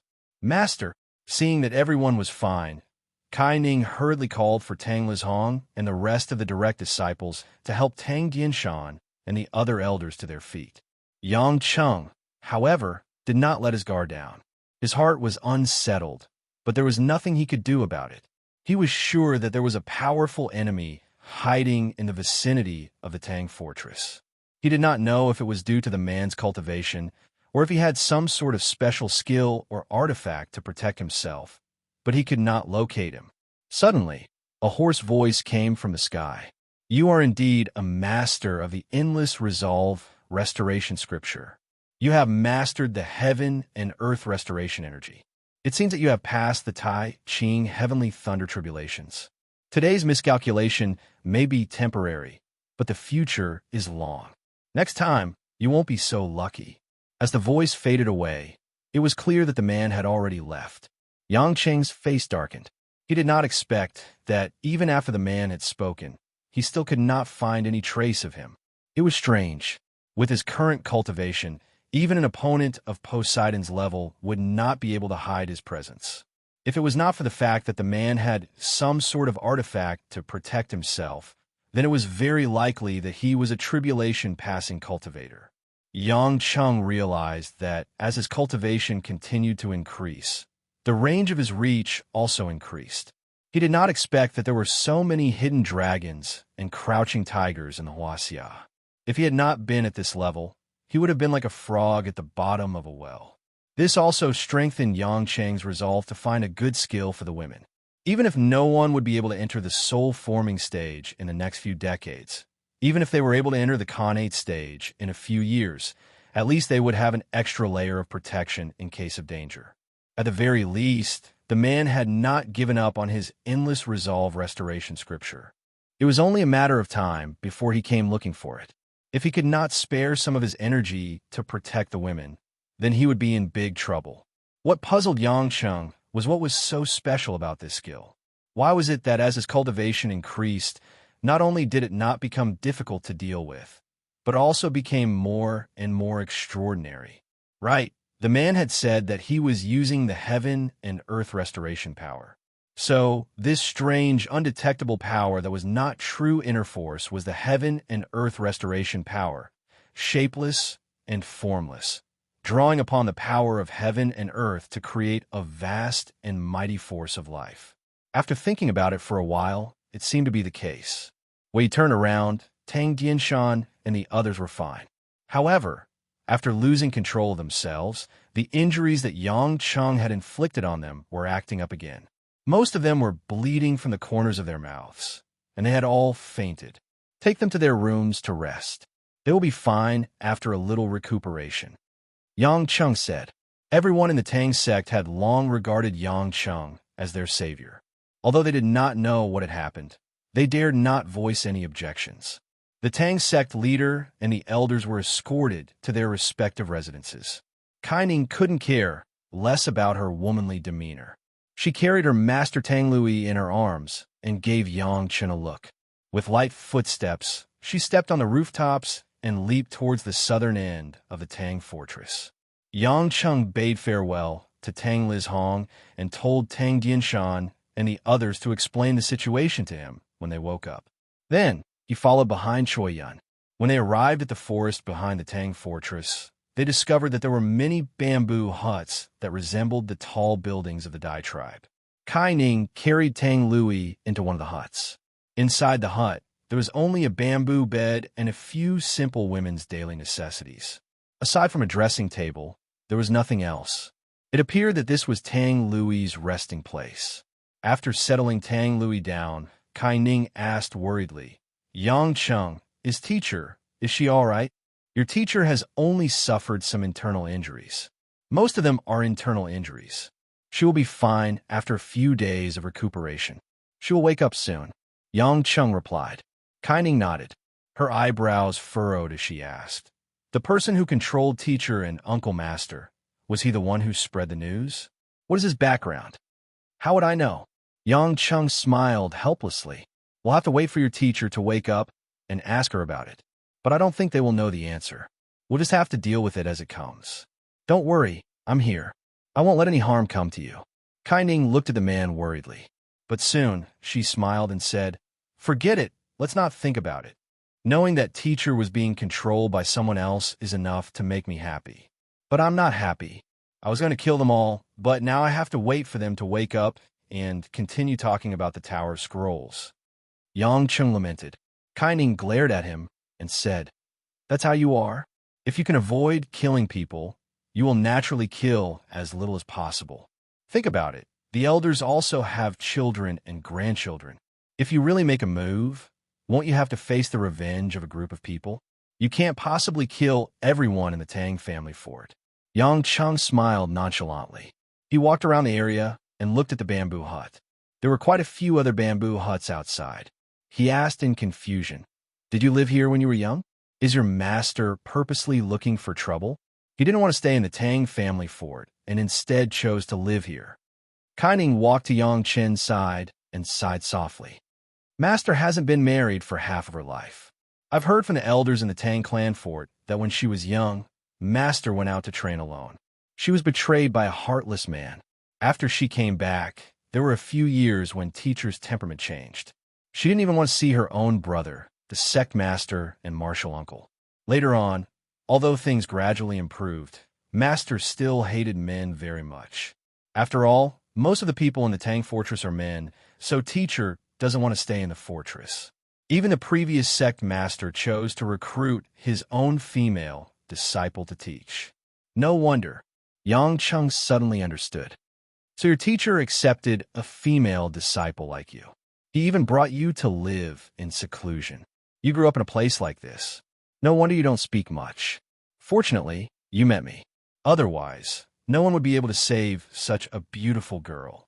Kai Ning blushed and scratched Yang Cheng's face with her slender fingers. Your skin is really thick. Yang Cheng laughed without a care. Suddenly, a matter appeared in his mind. He hesitated for a moment, but still asked, Ning, how many female disciples did your teacher accept? Do you have a senior or junior sister with the surname Xiao? Chapter 802. Your surname is Xiao. Kai Ning thought for a while and shook her head. No, I have a senior sister and 2 junior sisters. None of them have the surname Xiao. Why would you suddenly ask? Yang Cheng heaved a sigh of relief. He didn't know why, but he suddenly thought of Xiao Qiqing, who loved to poison people in America. Fortunately, she wasn't from the Tang sect. If he met her again, he wouldn't know how to face her. He was a little reluctant to part with her water snake body, but he also felt that she was too difficult to deal with. If she really appeared, it would cause a lot of trouble. It's nothing. I just thought an old friend. Since she's not from the Tang sect, it's fine. Yang Cheng casually covered it up and smiled. My darling Ning Air, since it's not night yet, bring me to where you used to live. I want to know more about you. Kai Ning was a little happy when she heard this. She shyly lowered her head and asked, Where do you want to go? Your bed. Oh no, it's where you live. Yang Chun changed his words quickly with a serious look on his face. However, Kai Ning still understood the hidden meaning in his words. She rolled her eyes at Yang Cheng. Follow me. I'll bring you to where I used to train. Yang Cheng's face turned bitter. How could he have let it slip? The sea of trees was lush and green. Around the Tang clan fort, especially in the southern bamboo forest, one could feel the lush summer scenery. Yang Cheng and Kai Ning held hands and walked through the places where Kai Ning trained when she was young. The scenery here was beautiful, but Kai Ning didn't look relaxed. It was as if she was reminiscing and telling Yang Cheng some old stories. Kai Ning's tone was a little erratic and sad. As they walked past a cold pond formed by mountain spring, Kai Ning pointed to the center of the pond and said, In the past, when I was only 12 or 13 years old, I didn't want to practice too early in the winter because the temperature here was very low. Since it was a bamboo house with no charcoal or other heating facilities, I was still shivering from the cold. But Master wouldn't let me. Several times, he dragged me out of my bed, braved the cold air of the forest, and threw me into the pond. Because there was a hidden spring flowing under this pool, it was not warm in winter like other pools. On the contrary, it was much colder than the surface. I remember at that time, I even thought of stealing some poison to poison Master to death. At night, I would dream of how to kill Master. Although Yang Cheng's own experience was much more painful than this, he was still a little surprised at how Kai Ning spent her budding years. Do you still hate her in your heart? Yang Cheng asked. If I hate her, I'll go back and kill your master.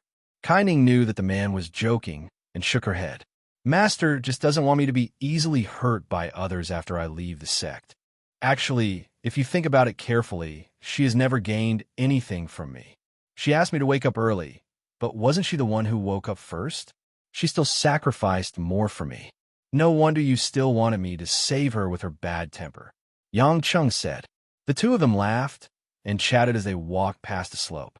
In front of them was a large piece of dark brown bamboo that seemed to have been burned by fire. These sharp bamboo pieces were like blades that were inserted into the depths of the soil. It was like a sea of blades. These bamboo blades were soaked in the Tang sect's special poison and baked. They are not much worse than ordinary steel blades, and they won't rot for more than 10 years. Kai Ning introduced, I used to practice the Tang sect's Qigong here with other disciples. Yang Cheng frowned. With the sharpness of these bamboo pieces, wouldn't it be easy to get hurt? In the beginning, there was gauze wrapped around the feet, but after 2 years of training, they started to walk barefoot on it for an hour. If they fall halfway, they have to go back up again. Kai Ning smiled faintly. The Tang sect is good at using poison, and their healing skills are also first class, so even if their feet are injured, they'll be quickly healed and continue to practice. Many disciples are unable to endure and will be eliminated at this stage, unable to continue learning the sect's techniques, and can only be servants of the Tang family fort. After saying that, Kai Ning suddenly took off the white canvas shoes on her feet. With a light leap, she landed on a small piece of bamboo in the middle of the field. The sharp tip of the knife didn't harm her feet in the slightest. Like a dragonfly skimming the surface of the water, her entire body weight turned into a feather. Yang Cheng's eyes lit up. He could see that Kai Ning didn't use any qi to protect her body. She was purely using an extremely profound Qigong technique, making her body as light as a swallow. The Tang sect's techniques were indeed impressive. Kai Ning looked around with a face full of nostalgia. Her body flew up and down on the sharp bamboo blades like a fairy dancing up and down. After a few minutes, Kai Ning landed on the shoes and silently put them on, not even the slightest bit out of breath. Yang Cheng clapped his hands in admiration. Heroine Kai, Good martial arts, this young man admires you. Enough. Kai Ning stopped Yang Cheng's mischief. I know this is nothing in your eyes. I just suddenly felt a little excited. I haven't been back for a long time. I kind of miss it. Speaking of which, when I was young, I thought this place was like a nightmare, but now it doesn't seem so annoying anymore. Many precious and treasured things are only regretted after they are gone. Who asked people to be so despicable? A beautiful figure in a blue dress appeared in Yang Cheng's mind. It seemed like such a distant fantasy, but then he smiled and said, "At least now, we can borrow the past to have a better life. This is more important than anything else." Kai Ning looked at the man emotionally. "You're always so confident, right?" Yang Cheng thought for a while, then nodded. "I think so. At least since I was young, I've always thought that I would definitely be the last one to survive. That's why I'm alive now. The others are all dead." Kai Ning pursed her lips and smiled. "Some people are born confident, like you. And some people rely on their own hard work to gain confidence. I heard people say since young, it's a pity that General Kai gave birth to a daughter. It's difficult for her to inherit the family's military commander. Although father didn't blame mother, mother was always depressed. Later, she gave birth to Yonyan. Although father was still very happy, I could see the regret in his eyes. There were always people who said that the Kai family could only rely on others in the future, that they didn't even have a son, and that the daughter was unreliable. There were also people who said that the Kai family was not blessed, that the Kai family just had a chance to rise, was about to fall. I thought that if I was strong enough, stronger than the boys of the other families, maybe I could make up for the regret of my parents not being able to give birth to a son. So, I especially cherished the opportunity to learn martial arts in the Tang sect. Later, I gritted my teeth and spent 10 years here, from which I found the confidence to exist, but I don't know why I didn't feel the happiness I expected, although father was very happy that I could become one of the group of 8 and have a high enough position in the security bureau. I'm no longer the Kai Ning who learned martial arts purely for my parents' and sisters' happiness. I also want to have my own life, my own happiness. Unfortunately, I still don't know how to find it." The woman narrated, as if she was talking to herself. In Yang Cheng's eyes, everything seemed to have returned to 10 years ago. In the bamboo forest, the girl in a thin shirt, trying hard to maintain her balance on the bamboo knife, constantly using her chi to jump. She was sweating profusely on the verge of falling, but she held back her strength, her eyes determined. Once again, the scene returned to that night. Under the stars and the moon on the bridge, the woman blowing against the cold wind, letting the cold penetrate her heart. Her efforts made her exceptionally confused, and she didn't know what was left in the distance. "Look at me, Kai Ning." Yang Cheng sighed, reached out to grab Kai Ning's hand, and said seriously. Kai Ning was stunned, a little confused, but she still raised her head to look at the man. "I announce that Kai Ning's happiness from now on is tied to Yang Cheng. Today, she will be happier than yesterday. Tomorrow will be happier than today. The day after tomorrow, and the day after that, she will always be happy. This agreement, from now on, if it is violated, Kai Ning will be bullied by Yang Cheng for the rest of her life." The jade-like hand that was being held trembled slightly. Kai Ning stared blankly at the man for a long time, then burst into laughter. "You're so childish. Your words are like a fairy tale, just to scare a little girl." Kai Ning chuckled.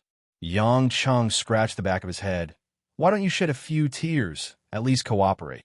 "Although it's childish, I like to hear it." Kai Ning suddenly changed her words. "Say it again." Yang Cheng was tongue-tied. I can't think of such empty words when we're in love." "How about this?"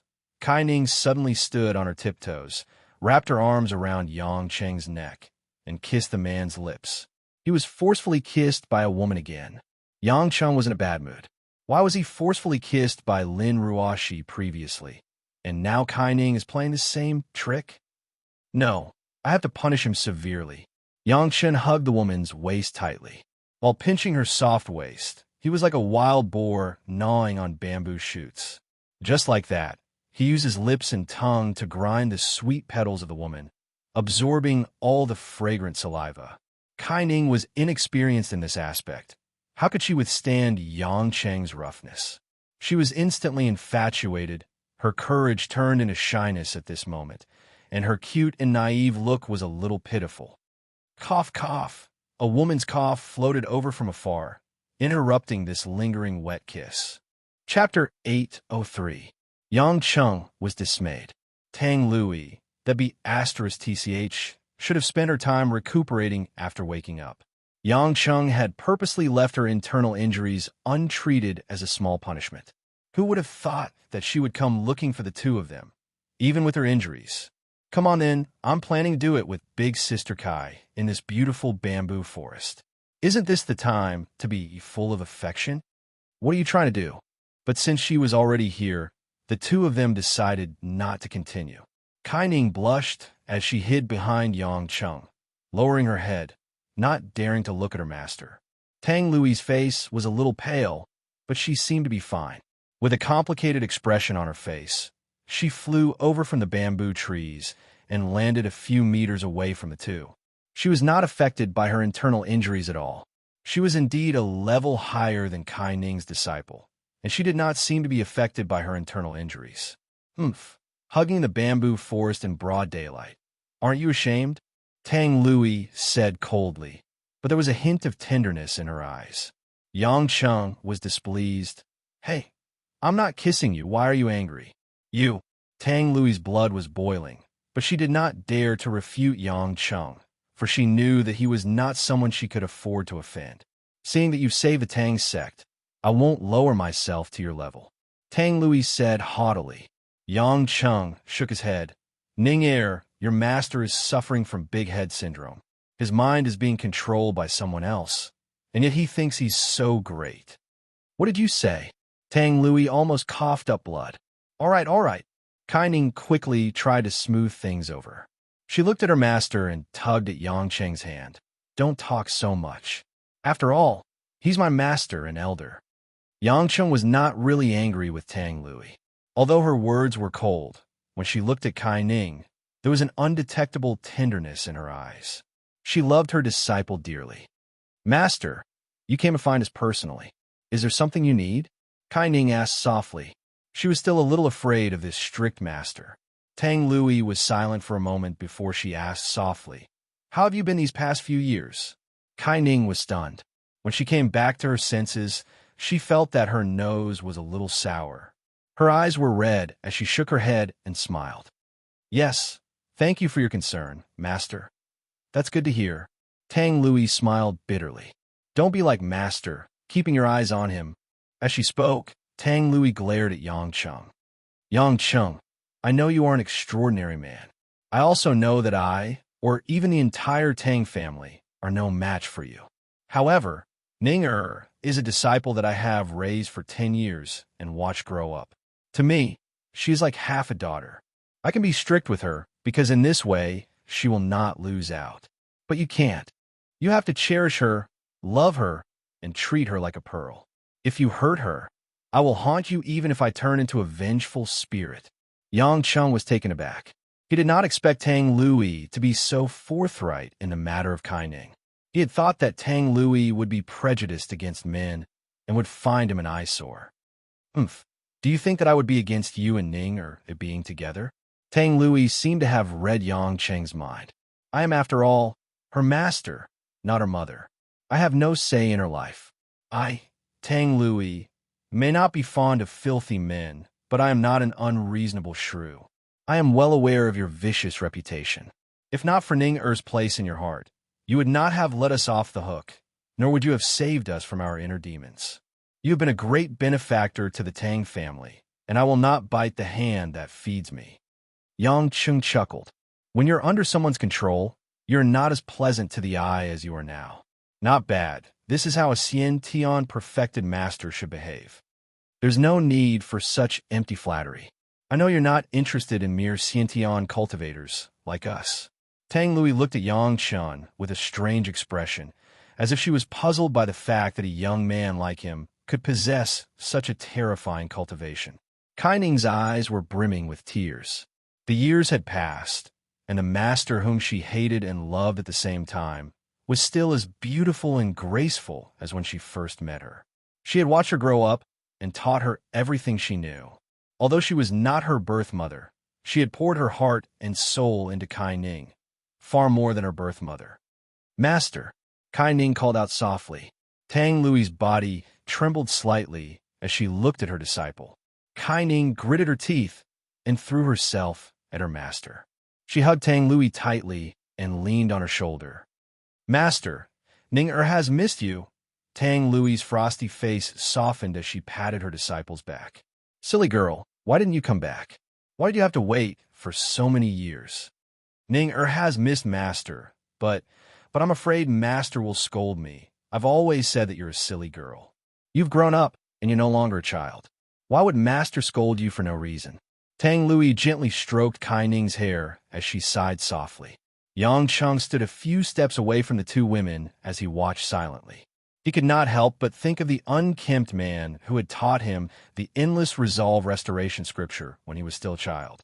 His heart was filled with bitterness as he sighed. After the two women had calmed down, Tang Lui finally got down to business. Tang Dianshan and the rest of the elders had woken up. Recalling the events that had transpired, they felt as if they were sitting on pins and needles. Without further ado, they invited Yang Cheng over, hoping to express their gratitude and discuss their next course of action. Of course, when they saw the ruins of the palace that Yang Cheng had razed to the ground, their hearts trembled in fear.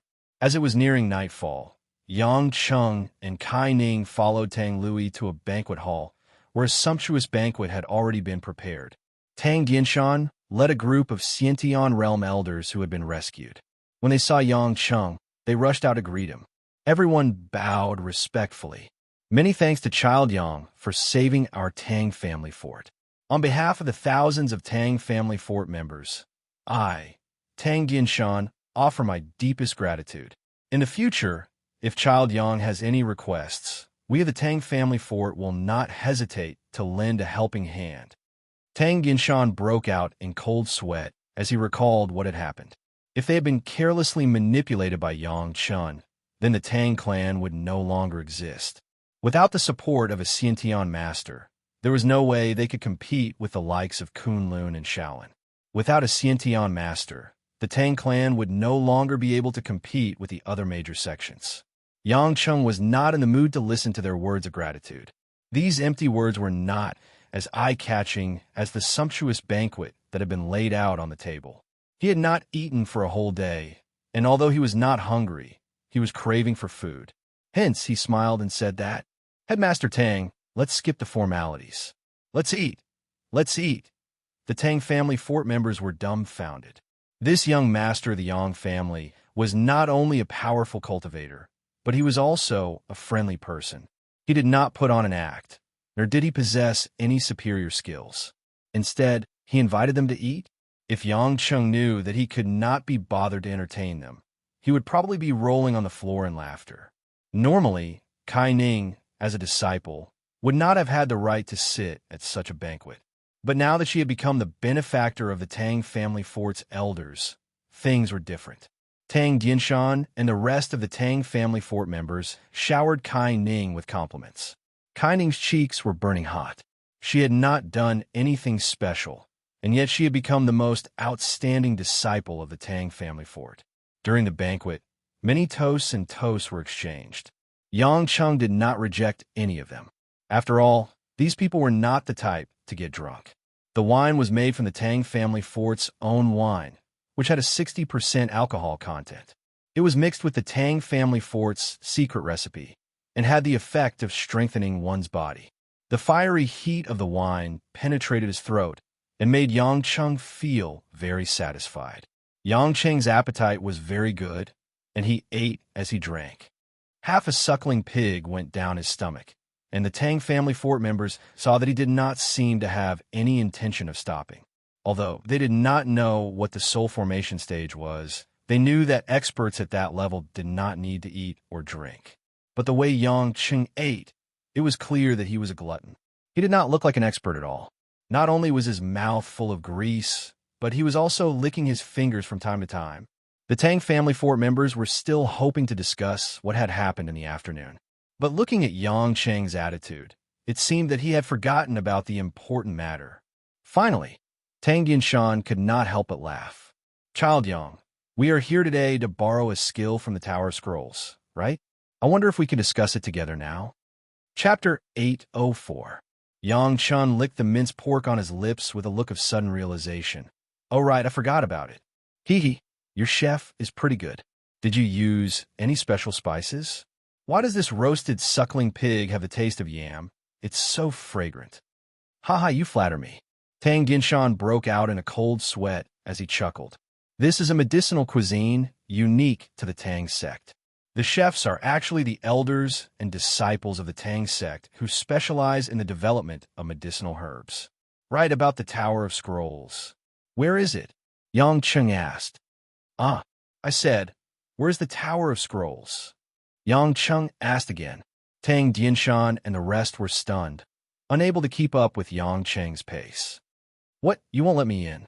Yang Cheng frowned and asked in displeasure. Tang Dinshan quickly waved his hands, smiling. Of course not. The Tang Fortress is only safe thanks to Child Yang. Although the Tower of Scrolls has never been open to outsiders, this is a special case.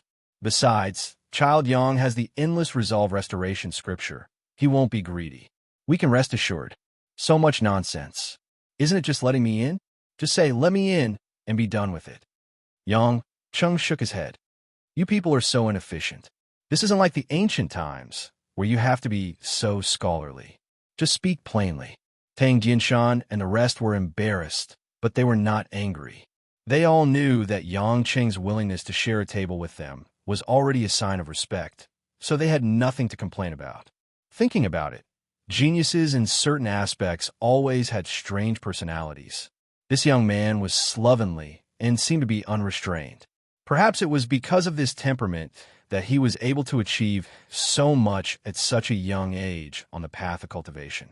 Tang Lui took over her brother's words. The Tower of Scrolls is located in the mountains behind the Tang Fortress. If you were to barge in, there would be hundreds of hidden traps guarded by several Xiantian stage elders. If you want to go in, my brother and I can personally take you there tomorrow morning and dispel those traps. Of course, I know that you're not afraid of those things at all, but there has to be a rule to explain to the ancestors' rules. In this way, the purpose of Yang Cheng's visit had been resolved. Yang Cheng was also quite satisfied. He didn't mind staying here for a few more days. It could be seen that Kai Ning still missed the place where she grew up.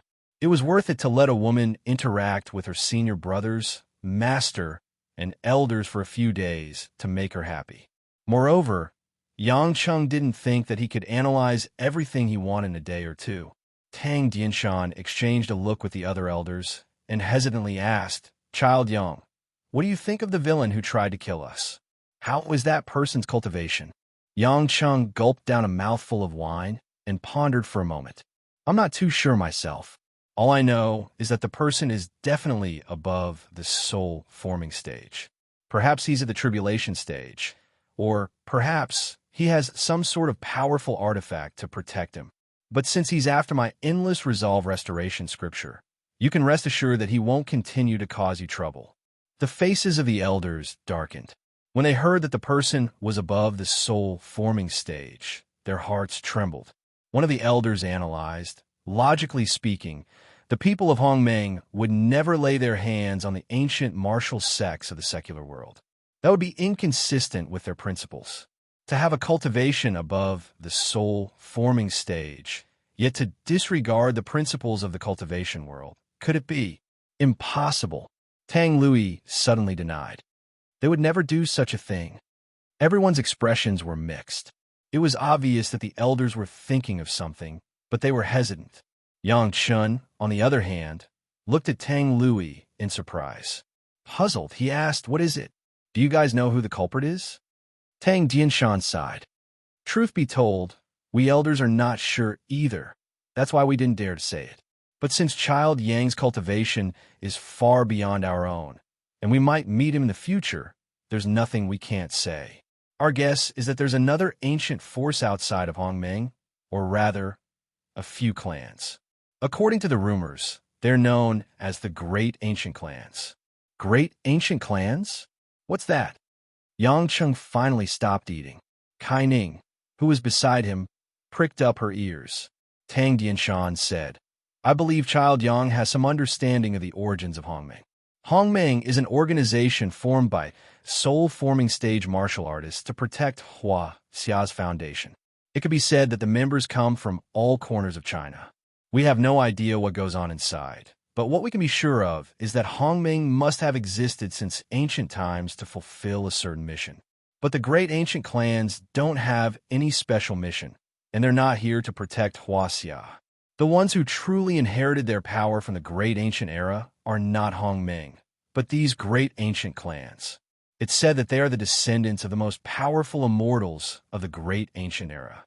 The people of Hongmeng actually practiced techniques that were passed down from our ancient sections.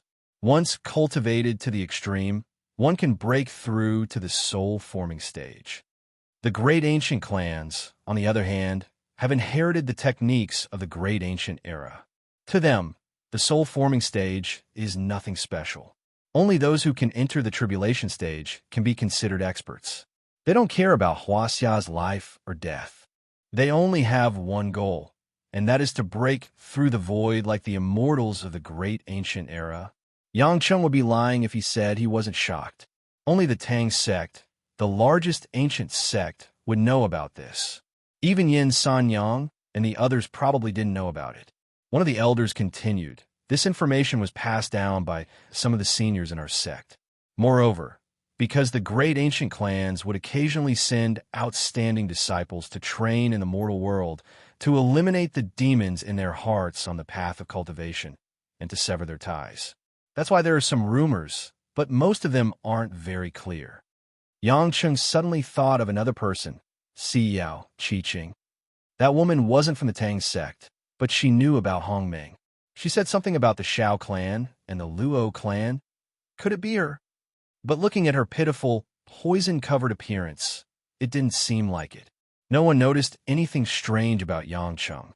Tang Dianshan continued, "What we don't understand is, if it really is the great ancient clans, why would they go through so much trouble to make use of us to attack Child Yang and steal the endless resolve restoration scripture? Could it be that this technique isn't just a simple Shushan technique, but one that even the great ancient clans covet?" Kai Ning analyzed, "Perhaps it was just one person, and that person's actions cannot be known by the great ancient clans, so they purposely hid it. Or perhaps they weren't sure if they could defeat Yang Cheng, so they wanted to test him first?" Tang Dianshan and the others agreed. Ning Air's analysis is correct. That's a possibility. After all, the great ancient clans have their own rules and customs. Compared to Hongmeng, they're even more mysterious. Both sides mind their own business. If they were to act rashly, it would affect the balance of power in the world. Perhaps Hongmeng would be displeased. If that's the case, it's possible. But what kind of technique is the endless resolve restoration scripture? It's hard to fathom. Yang Chen had a rough idea of what was going on. There were many things that people wouldn't be able to understand if they hadn't cultivated the endless resolve restoration scripture and reached his level. However, Yang Cheng did not bother to explain his thoughts to them. "What are the surnames of the great ancient clans? Do any of you know?" Tang Dianshan and the others shook their heads with a bitter smile. "That we don't know. We've only learned a little from our ancestors. That level is not something we can come into contact with." Tang Lui, on the other hand, looked at Yang Cheng with a strange expression, as if deep in thought. Yang Cheng's heart sank. He had thought that with his current level of cultivation, he would have nothing to fear, unless that mysterious woman, Athena, appeared out of nowhere, or Zeus, who was rumored to be the strongest, broke out of the formation. But none of them had a reason to make a move on him, so there was nothing to worry about. But now, with the revelation of the great ancient clans, and his encounter with Si Yao Qiqing, who was probably from there, everything was different from what he had imagined. What was more depressing was the fact that those people were interested in his cultivation technique. His first encounter with Hua Xia had been a series of bad luck. Yang Cheng did not enjoy the rest of the banquet. After some discussion, they concluded that there was nothing to worry about in the Tang fortress, and that the person's target should be Yang Cheng. Everyone heaved a sigh of relief. Chapter 805. For the rest of the banquet, Yang Chun didn't really enjoy the food. After some discussion, they felt that there shouldn't be anything to worry about in the Tang clan fort. That person's target should be Yang Chun, which made them feel relieved. Thus, Yang Chung and Kai Ning went to the residence that Tang Lui had arranged for them. Under the moonlight, the two of them walked along the paved road, the mountain breeze brushing past their hair. Noticing that Yang Chung was silent, Kai Ning asked softly, "Are you still worried about the ancient families?" Yang Chung did not hide anything. "To tell you the truth, I'm certain that the ancient families do exist. I'm not afraid of them. I've had enough close calls with them. If they dare to come, I will fight them head on. What I'm worried about is that they will harm you like they did to the Tang sect. I don't want the woman who sleeps beside me to stab me with a knife." Kai Ning smiled. "Then teach us well and take good care of us. At the very least, I know that none of the women around you are stupid. One day, we won't have to fear them anymore." Yang Chung laughed heartily. "You sure are calm and collected. You don't even seem to mind talking about other women. I'm not your wife. What right do I have to mind? This is called finding joy in hardship. Isn't that what you're best at? Why are you so worried now?" Kai Ning rolled her eyes. "Besides, it's not like we're in a dire situation right now.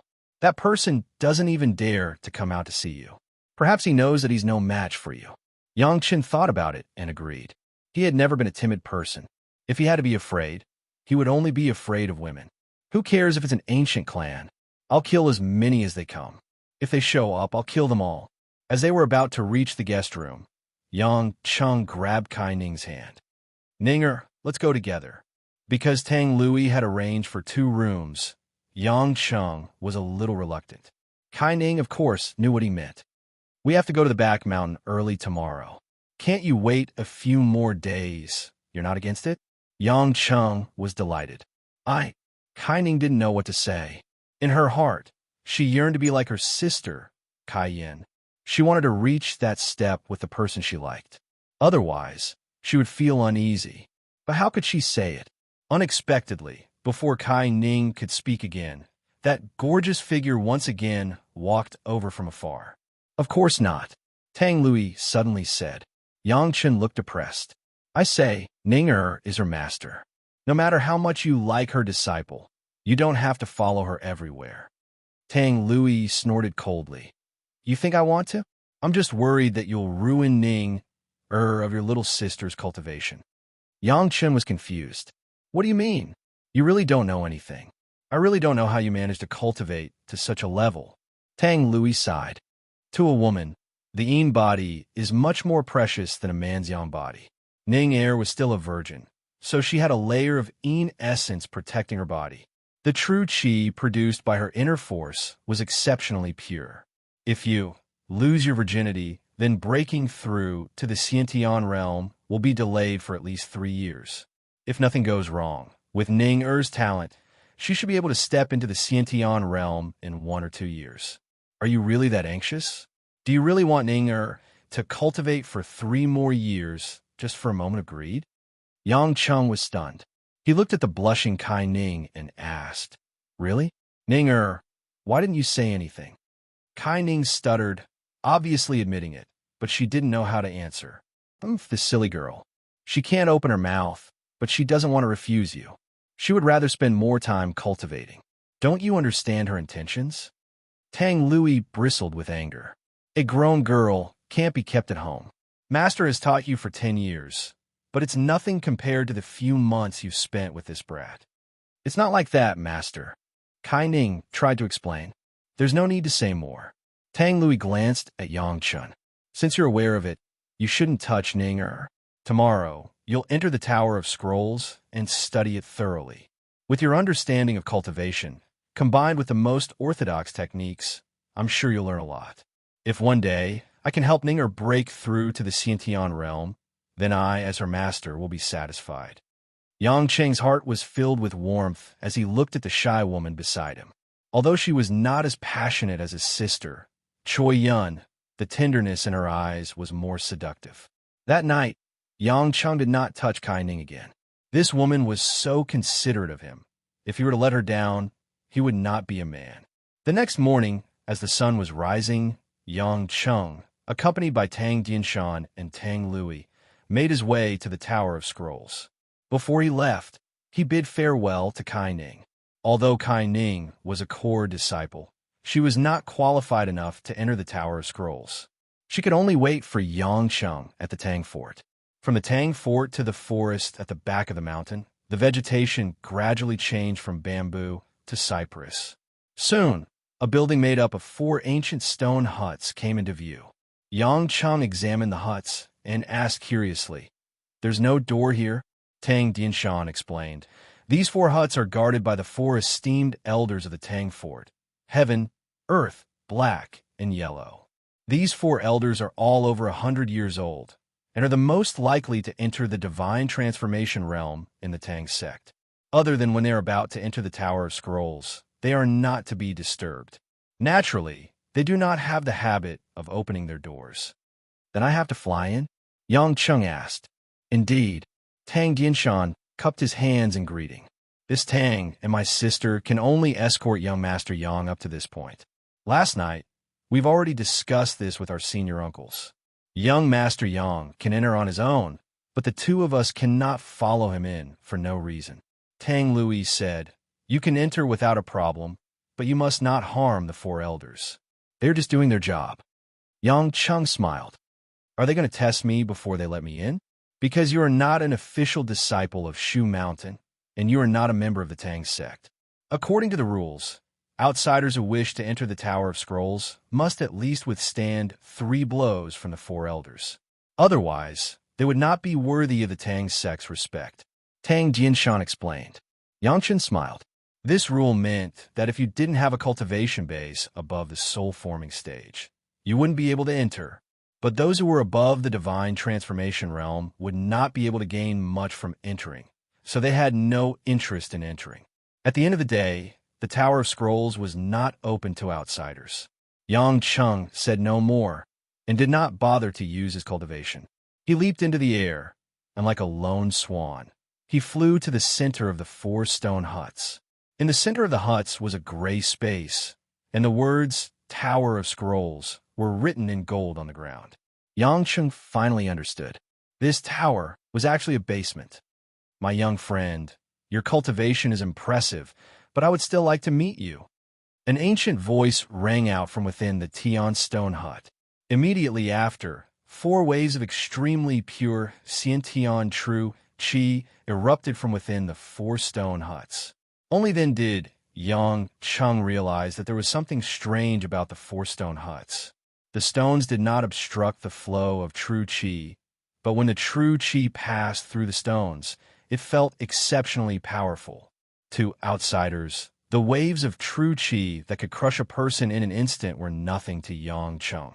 Yang Cheng had no interest in fighting them, so he stood in midair, allowing the true qi to pass through his body. The heaven and earth restoration force, which nurtured all things and merged with all things. As soon as the true qi entered Yang Cheng's body, it came out the same way it entered, without causing any damage. Outside the Tower of Scrolls, Tang Dianshan and Tang Lui, who were watching from afar, found it hard to calm down.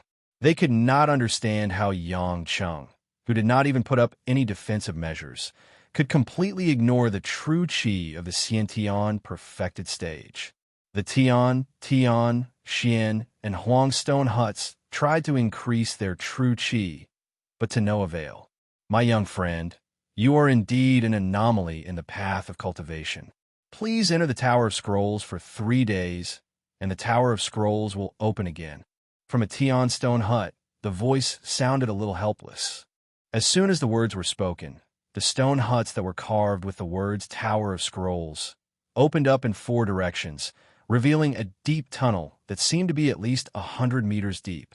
Yang Cheng nodded his head in greeting before descending into the tunnel. Even though Yang Cheng's cultivation had improved by leaps and bounds, he could not help but feel tempted at the thought of the hidden scriptures below. He, the wild monk, had finally found an authentic temple. He wanted to see how the monks recited their scriptures. Chapter 806. 3 days later, it was a weekend in Zhonghai. The New Hope orphanage was covered by vines in the afternoon, and the buildings looked cool and comfortable. The children were playing in groups in the courtyard. The girls were playing house, and the boys were chasing each other. Although they wore plain clothes and ate simple food, the children here enjoyed the brotherly bond that was rarely seen in the city. A few boys and girls who had grown up and left the orphanage just in time for the weekend were helping the elderly director Cha carry some heavy objects, wipe the glass, and clean the tables and chairs. From Lin Ruashi's point of view, everything seemed to be harmonious and harmonious. It was in such a heartwarming scene that she could unload the burden on her shoulders. She couldn't help but reveal a trace of a smile. Under a relatively secluded banyan tree, Lin Ruashi was sitting among a group of 7 or 8 years old children. She was holding a large, colorful Grimm's fairy tales. This classic was collected by the 19th century German linguists, the Brothers Grimm. After hundreds of years, it was still full of vitality. Lin Ruashi, who was used to attending meetings with the executives, didn't speak very vividly, but at least her words were gentle and precise. Coupled with her strong affinity with the children, all the children opened their eyes wide and focused. Today, she was telling the children the brave little tailor, which she had told countless times. The main character in this story was smart and cunning. Relying on some luck and courage, he finally became the king. It was very exciting for the children, and they were always full of fantasies. At the very least, the stories that she told were about parents like Thumb and Candy House. For the children, telling the good or bad parents would evoke many unpleasant thoughts, so Lin Ruashi always avoided these stories. After finishing the story, the children clamored to continue listening to Sleeping Beauty. Lin Ruashi sat on the bench and reached out to wipe the sweat on her forehead. She lovingly patted the head of the 5-year-old girl closest to her and said to the children, "Let me rest for a while and drink some water. I'll tell you later, okay?" After all, it was summer. If it weren't for her deep concern for the children here, Lin Ruashi wouldn't have the time to come here to tell stories. Moreover, Guoshuahua was very supportive of this matter. As the founder of these orphanages, she was in charge of the overall planning work. If she really had to go to the orphanages one by one, she wouldn't be able to leave. Storytelling was not an easy job, and it was inevitable that her mouth would be dry. Therefore, Director Cha was kind enough to make her a cup of tea. After Lin Ruashi walked away, the children gathered around the fairy tale book and discussed who looked more like the little tailor. They were very energetic. Just as Lin Ruashi was about to head to Principal Cha's office for a drink of water, she inadvertently saw a small figure standing at the entrance of the orphanage from the corner of her eye. It was a girl about 4 years old, wearing a blue-patterned frilly dress. Her head was round, her bangs were neat, and her hair was cut into a mushroom hairstyle. Her big black eyes seemed to be able to speak, and her delicate facial features were like those of an elf in a fairy tale. Lin Ruashi couldn't help but think narcissistically that she wasn't as cute as this little girl when she was a child. She didn't know what kind of feeling arose in her heart. It was as if she had seen this little girl somewhere before, but it was clear that she hadn't. Inexplicably, she felt a strange sense of familiarity with this little girl. The little girl still had some baby fat, and her face was chubby. Her white wrists and calves were exposed, as if they were carved out of white jade. At this moment, while Lin Ruashi was looking at the little girl was also leaning against the door in the distance. Her eyes were wide open, and she was staring at Lin Ruashi. The two of them, one big and one small, looked at each other from afar, as if there was no one else around. This scene only lasted for half a minute. A yellow-haired woman wearing a black hollowed-out lace dress suddenly walked to the little girl's side, squatted down, and revealed an affectionate smile. "Little girl, what are you looking at?" The little girl turned her head and looked at the unfamiliar woman. She blinked and didn't speak. The yellow-haired woman's eyes flickered with a strange light. She took out a lollipop from behind her and said, "Tell Auntie, what's her name, and Auntie will give you the candy. It's very delicious, strawberry-flavored." The little girl stuck out her cute pink tongue and licked her thin lips. She looked at the lollipop with covetous eyes and said in a clear voice, "My name is Lon Lon."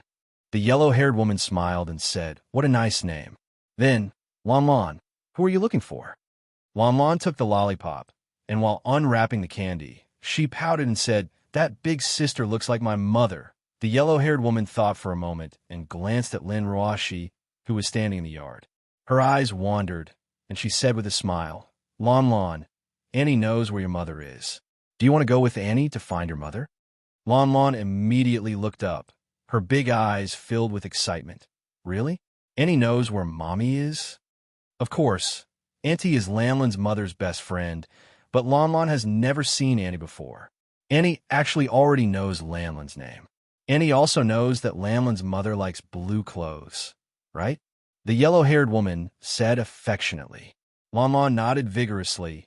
Yes, yes, Mommy likes blue dresses. Then Lon Lon will go with Auntie, the yellow-haired woman said. Lon Lon was a little hesitant, and she said softly, "But—" Lon Lon snuck out. "If Annie Nanny can't find Lon Lon and tells Grandpa, Grandpa will spank Lanlin's," but the yellow-haired woman hurriedly said, "It's okay. Lon Lon is going to see Mommy, so Grandpa and Annie Nanny won't blame Lon Lon." Really? Of course. The little girl didn't think too much about it, and she didn't care about eating the candy anymore. She reached out and grabbed the yellow-haired woman's hand and said, "Then Auntie, quickly take me to Mommy." The yellow-haired woman agreed, and she held Lanlin's hand as they walked towards a white van that was parked in the distance. Lin Ruashi, who saw this scene from the yard, felt that it was a little strange. Just then, President Cha walked out of the office, and she immediately went forward and asked, "President, is there a little girl wearing a blue dress in the yard? She's about 4 or 5 years old." When President Cha heard that, she smiled and said, "Oh, that child isn't from our yard. She lives near here, and I've talked to her a few times. She said that her mother has left, and she wants to find her mother. I asked her to come in and play with the children, but she didn't want to. She just likes to come here from time to time to look around, and I don't know why.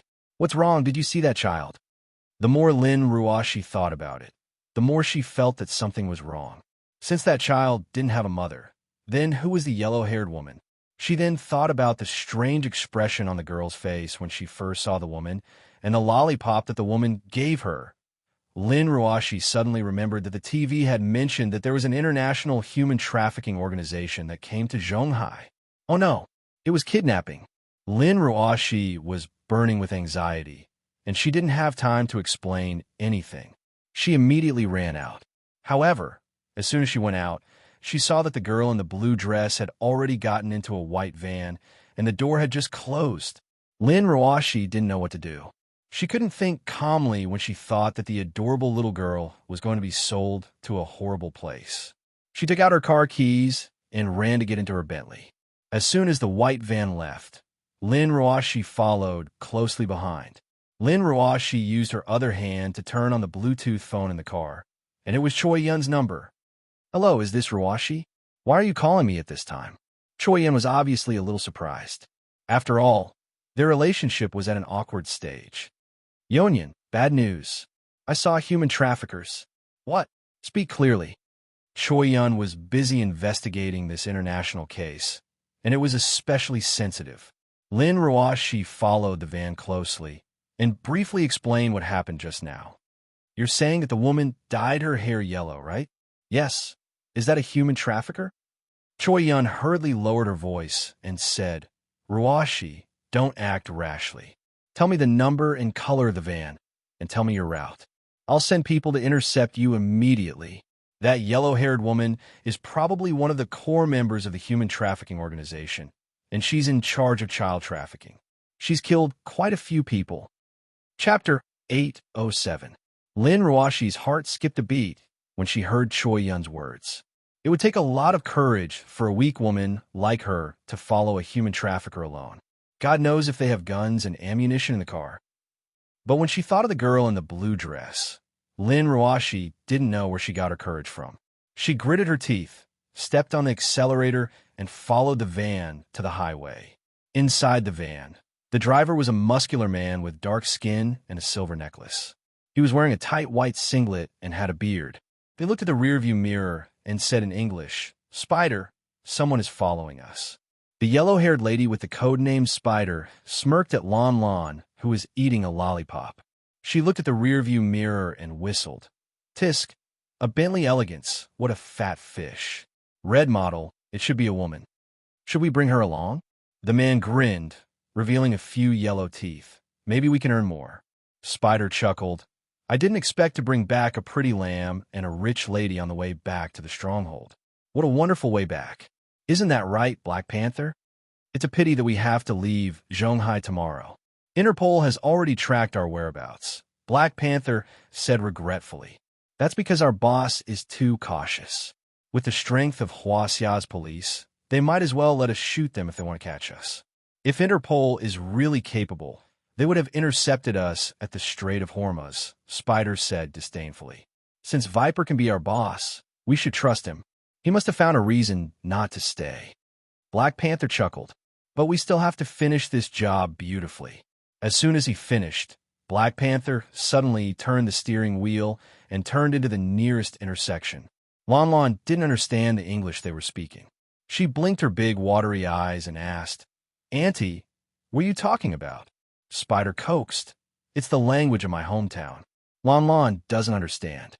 Oh, Lon Lon asked curiously, will Mom say it? Spider smiled and said, Of course, your mother will tell you everything. Lin Ruashi, who was following closely behind the van, was a little anxious when she saw the van suddenly turn off the highway. Choi Yun and the others wanted to block the highway. Naturally, they wouldn't think of setting up an ambush at the small crossroads. However, they didn't expect the other party to get off the highway so early. Lin Ruashi couldn't care too much and immediately followed. At the same time, she continued to contact Choi Yun through the Bluetooth phone and told Choi Yun's specific location. When Choi Yun heard that the trafficker had gone straight to the alley, she immediately said anxiously, Ruashi, don't be rash. Don't let them find out that you're following them. I don't know how to tell you. I'm worried about you, and I don't want to lose this clue. I'm really anxious. Lin Ruashi calmed down at this moment and said, Yonyan, you just need to dispatch. I'll tell you their whereabouts at any time. I vaguely see that there are only 2 adults in their car. Even if they find me, I can drive away in time. Choi Yun didn't know what to do for a moment. Without further ado, she once again mobilized the available police to track Lin Ruashi's mobile phone signal and headed to the area that Lin Ruashi had mentioned. However, after all, time was tight, and they couldn't reach it in a short period of time. After driving for another 10 minutes or so, the van gradually arrived at the eastern suburbs of Zhonghai. This area was mostly filled with factories in the old city, as well as some polluted vacant land. When they entered a cement road with factories on both sides, Lin Ruashi suddenly felt that something was wrong. He had overlooked a problem, and that was that there were fewer and fewer cars passing by. This area was obviously quite deserted. Thinking about it, Lin Ruashi's heart immediately jumped to her throat, and she broke out in a cold sweat. Before she could think about it, the van in front of her suddenly stopped outside a factory. The first thing that Lin Ruashi thought of was how to save the little girl. However, it was obviously useless for her to go up alone. In just a few seconds, Lin Ruashi decided to evacuate the area first. When Choi Yun arrived with the police, there would naturally be a way to save the little girl.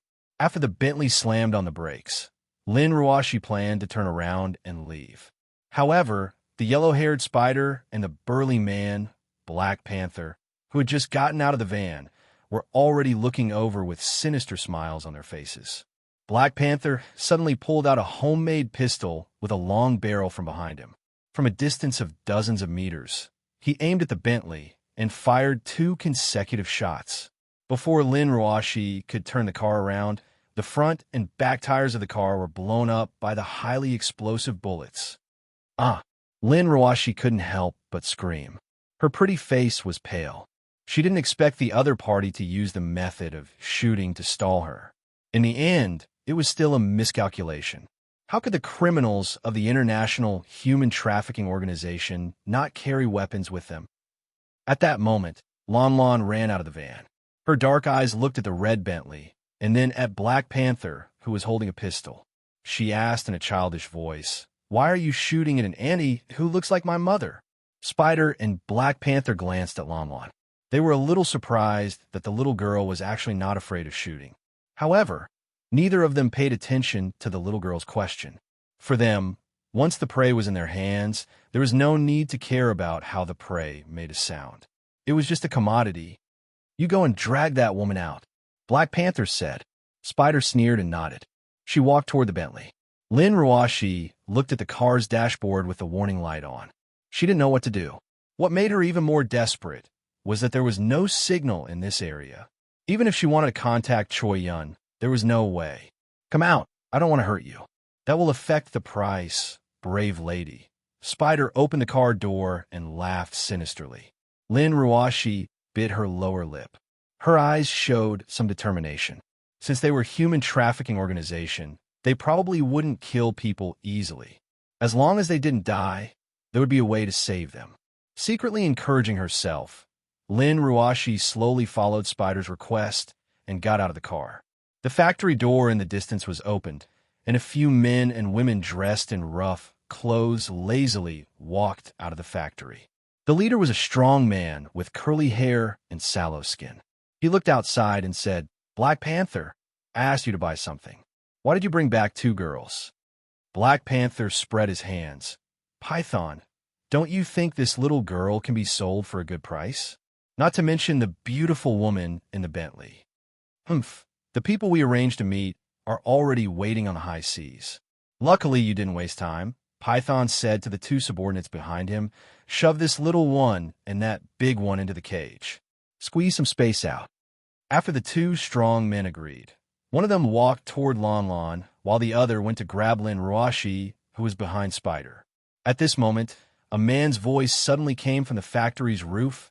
"I advise you to stop while you're ahead. That a noble identity that you can't touch." "Who is it?" Python, Black Panther, and the other human traffickers looked up. A handsome Caucasian man with maroon curly hair did a beautiful somersault in midair and landed easily from a height of 7 to 8 meters. Red Triangle Organization originated from North Africa. 5 years ago, they officially came into contact with human smuggling in South Asia, the Middle East, and Africa. The first leader was the Red Widow, Venomous Widow. After she was shot dead by the British MI 2 years ago, the former military advisor and second-in-command, Python, took over as leader. The main core members are Black Panther, Nile Crocodile, Mummy, Spider, and Jackal. There are more than 100 members around the world. The information I provided should be correct, right? The Caucasian man said with a smile. The expressions of everyone present changed drastically. For an organization like theirs that solicited work, what they were most afraid of was being investigated thoroughly. What was the background of the person in front of them? Lamlin's eyes were wide open and filled with curiosity. However, from her pouting mouth, it was obvious that she was a little distressed. She seemed to have realized that she had been tricked. On the other hand, Lin Ruashi's eyes were filled with ecstasy. Previously, when Gao Guoxiong's mercenaries were in danger, she happened to see Merlin leading a team of sea eagles to help, so she recognized him immediately. Thinking that he was the person Yang Chung had arranged to protect her before he left, Lin Ruashi felt a sense of warmth in her heart. At least she didn't leave her family behind. Python squinted his eyes. "Who are you? If we're in the same line, then you should know the rules." "My name is Merlin. I'm not in the same line as you guys. Our predecessors stopped doing your line of work 30 years ago." Merlin grinned and took out a small gold medal from his shirt pocket. On the front of the medal, there was a vivid blue eagle flying high in the sky. Upon seeing the medal, Python, Black Panther, and the rest immediately turned pale. See eagles? If anyone in the gray world didn't know about the 2 strongest mercenary organizations in the world, then their heads were really in their butts. Other than the rising sandstorm in the Middle East in recent years, no other mercenaries could get any benefits from sea eagles. This was the trump card that the gray world had recognized for the past 10 years. Now, they were only loyal to one person. They didn't want to be hired by any other forces. So what if it's sea eagles? You're alone. We have more than 20 people here. We can still kill you without anyone knowing. The yellow-haired spider lady was the first to come back to her senses. Her words were filled with murderous intent. Chapter 808. After hearing Spider's words, the other members of the Red Triangle were fired up as well. They were all people who lived on the edge of a knife. Desperados were not easy to get along with. Although the Sea Eagles were strong, they were not strong enough to make them tremble in fear. Moreover, ants could kill an elephant with numbers. What was there to be afraid of when it was just a lone eagle? Looks like you guys still don't understand the situation. Some differences can't be made up for with numbers. Molin scratched his head in distress. He then turned to smile gently at Lin Roashi. Madam, please allow me to do something unsightly in front of you, but they really deserve to die. After saying that, Molin's body exploded like a bomb. He shot forward and sent a flying kick right into Spider's chest. Spider let out a muffled groan. Before he could prepare himself, he flew 7 to 8 meters away like a cannonball and crashed into the shutter door of the opposite factory. Molin attacked Spider first because he wanted to get rid of the danger that was closest to Lin Roashi. To him, protecting Lin Roashi's safety was his top priority. Do it. The forest viper knew that there was no way out. He did not care how many people from the Sea Eagles came and ordered his men to shoot. Black Panther raised his long-barreled pistol, and the other members took out their weapons and prepared to shoot at Molin. However, before they could open fire, Molin had already dashed into the crowd in a flash. Bang! The heavy muffled sound of a gun being fired was heard. The bullet was shot toward the sky. The burly man had just aimed and was about to fire when Molin's foot kicked his hand upwards. Ouch! The burly man screamed in pain. The bones in his wrist were broken in an instant. Because Molin had dashed into the crowd, the others did not dare to shoot recklessly. If they were not careful, they might shoot through their own people. Damn it, he wants to save that woman. Go and capture that woman, the forest viper shouted. Immediately, a few of his men reacted and pounced towards Lin Roashi. Lin Roashi was panicking and wanted to run away. However, she was not as fast as the human traffickers. Fool! Molin sneered. With a swift movement, he grabbed 2 men who were trying to grab Lin Roashi by the back of their collars. One in each hand, he flung them back and forth like a windmill towards Viper and the rest. His heavy body pressed down on a few more thugs, and a series of wails rang out incessantly. And Lin didn't stop there. He turned around again and exchanged blows with a group of traffickers at lightning speed. His tyrannical strength immediately suppressed them and gained the upper hand. Almost no one could withstand more than 2 strikes from him. In the blink of an eye, the Red Triangle organization was left with Viper and 7 to 8 key members who were barely able to stand. Only 3 to 4 of them could hold a gun, while the rest were either lying on the ground or had fainted. Suddenly, a pistol that he had seized from the burly men appeared in Molin's hand. He twirled it around and smiled. I don't have a gun, and you guys are my match. Now that I have a gun, do you still want to play? Black Panther's eyes were red with anger. He cursed and suddenly raised his gun. However, he wasn't aiming at Molin, but at Lin Roashi in the distance. Bang! Before Black Panther could fire, Molin shot Black Panther's wrist. With a scream, one of Black Panther's hands became a bloody mess. If you knew what's good for you, I wouldn't mind sparing your lives. We, the Sea Eagles, have no interest in wiping out a world full of bugs. However, since you guys won't lay your hands on the honorable lady behind me, then all of you can go to hell. Molin said casually and raised his gun again. Everyone was stunned by the absolute suppression of strength. Even the average Sea Eagles members' physical fitness and shooting skills were worlds apart from theirs. Moreover, Molin was one of the Sea Eagles' captains. They couldn't even muster the courage to resist. Stop, or I'll kill her. Suddenly, the yellow-haired female spider who had been kicked screamed shrilly. Everyone looked over and saw that there was still blood at the corner of Spider's mouth. At that moment, she was grabbing the little girl with one hand and aiming a gun at the little girl's head with the other. Although Molin's blow was heavy, Spider did not completely collapse. Seeing that the situation was dire, Spider saw that Lon Lon was still standing there, not moving away. An idea came to Spider's mind. He quietly rushed forward and took the little girl hostage. Molin frowned slightly at the sight of this, while Lin Roashi covered her mouth with her hand. Her eyes were wide open and filled with anxiety. Spider sneered. Put down your gun. If you dare to make another move, I'll kill this child immediately if you kill any of our members. This undoubtedly forced Mullen to make a choice. He could kill Spider immediately and perhaps save the child. However, he could be ambushed by Forest Viper and the others during this gap. Moreover, Lin Ruashi might be shot at that moment. Do you think that little girl can save you? Mullen sneered. My hands have been stained with at least hundreds of lives. Death is nothing out of the ordinary. My mission is to protect the lady behind me. As for who else dies, I don't care at all. Do you think you can use a little girl that you don't even know to influence me? What a joke. Having said that, Mullen raised his gun and aimed directly at the leader of the enemy, Forest Viper. No, Lin Ruashi cried out in alarm. She rushed forward and grabbed one of Mullen's arms. Don't shoot. That child will die. Mullen asked doubtfully. Madam, what does that child have to do with you? Why do you care so much about her? He was in a difficult position. In theory, he was only responsible for protecting Lin Ruashi. However, Lin Ruashi had ordered him to protect the little girl.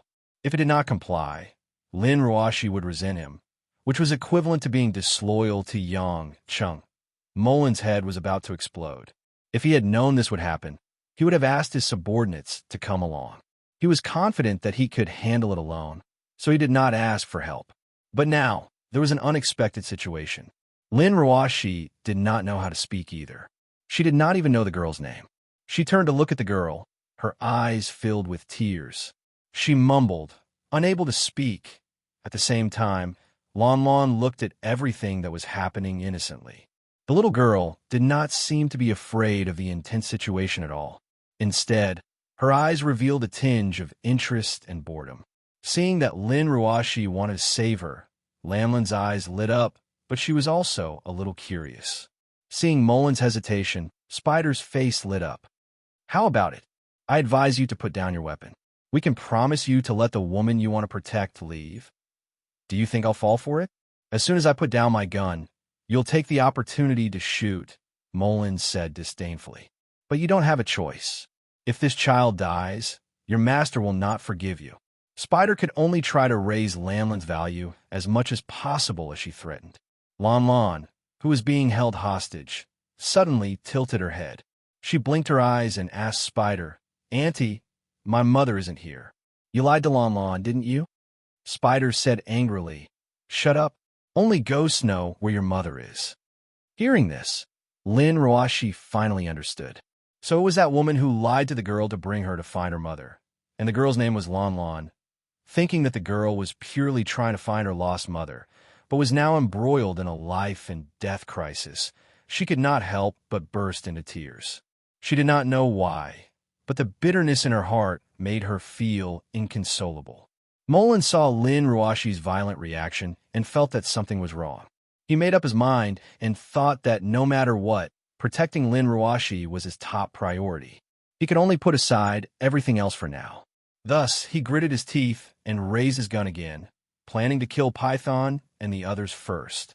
However, at this moment, Lon Lon, who heard that she was lied to, said in a dissatisfied voice, I hate it when people lie to Lon Lon. Grandpa said that liars are all bad children. Everyone present was stunned by the girl's rude reprimand. It was strange enough that this child did not cry or make a fuss after seeing such a scene, but now she actually had the mood to scold Spider. Little brat, if you shout again, I'll kill. Spider was about to threaten her, but before she could finish, her chest was hit by a huge force. Bang! A heavy muffled sound rang out, and the spider's body was sent flying backwards. Once again, it slammed into the metal shutter door. However, this time, the force was even more terrifying than the time Mullen kicked him.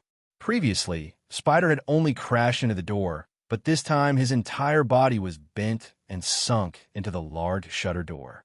The shutter door had a certain degree of elasticity and flexibility. To twist and deform it with a heavy blow, the explosive force and strength needed were beyond imagination. Spider did not even know how she died. Her chest had been completely turned into a pile of bones and flesh. Her two eyes were staring angrily, and thick blood flowed continuously from her mouth. Everyone looked at this brutal and bloody scene in horror. When they turned their attention back to Lon Lon, their minds had already gone blank. Lon Lon had just retracted her meaty little hand that was used to hit Spider, and there were still a few drops of blood on her fingertips. Regarding the fact that she had turned a person's chest into a meat paste in the blink of an eye, and even stuffed the human flesh into the metal shutter, Lon Lon did not show any signs of abnormality. She only pouted her cute little mouth, looking unhappy. You brought Lon Lon to such a faraway place to find Mom. Not only did you lie to Lon Lon, at least you gave her a lollipop. But now Mom doesn't have one, and we don't even know the way home. What should we do? Grandpa is definitely going to spank us later. You're all bad people. Python, Black Panther, and the rest of the Red Triangle were dumbfounded. They could not react at all. They could not understand how that small hand, which was as soft as tofu, could have the impact of a howitzer. Chapter 809. Mullen was astonished as well. He often trained and tested the physical fitness of his team members, so he knew how much strength was needed to send a person through the door. Even if he used all his strength, he might not be able to achieve such an effect. This girl, no matter how he looked at it, she was not even 5 years old. Was she a monster? Lin Ruashi was also a little afraid, but when she saw that Lon Lon was fine, she was more happy. Perhaps it was because she had seen too many bloody and violent scenes with Yang Cheng. This scene was strange, but not too scary. However, the little girl had no intention of giving up. Her little blue dress fluttered as she ran lightly to Lin Ruashi. She looked up and down at Lin Ruashi, nodded, and said like an adult, "It's good that the sister who resembles Mommy is fine." After that, Lon Lon ran to Viper and the others, put her hands on her waist, and said in a childish voice, "Grandpa said, you can't hit people randomly. If you want to hit someone, hit the bad guys.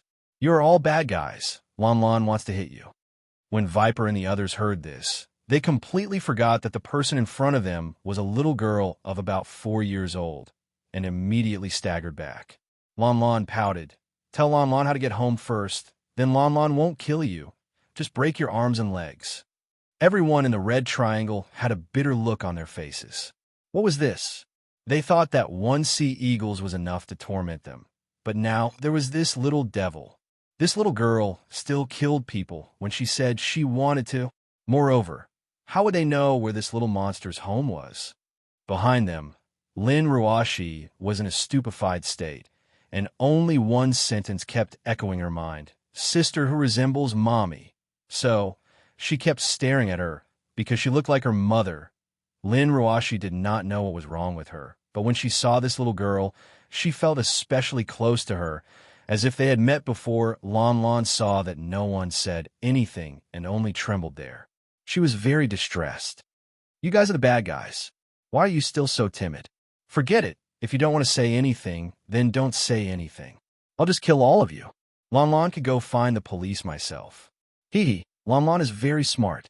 Having said that, the little girl's figure turned into a blue afterimage, like a gust of wind, sweeping towards Viper and the others.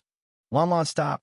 A vigorous and powerful voice came from afar, and in the blink of an eye, a figure appeared in front of everyone.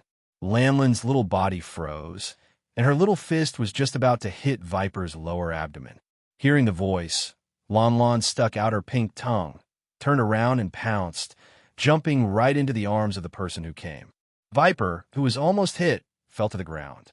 The sound of the little fist breaking through the air only reached his ears after 2 seconds. It was hard to imagine that if he was hit, he would at least be pierced through. The unfamiliar middle-aged man was wearing a white short-sleeved shirt, gray shorts, and a pair of leather slippers. Other than a string of Buddhist beads on his wrist, he did not have any other accessories. Such a miraculous appearance made Mullen instinctively stand in front of Lin Ruashi to protect her, afraid that the female master would be hurt. The man's back was facing Lin Ruashi and Mullen, and he had no intention of turning around.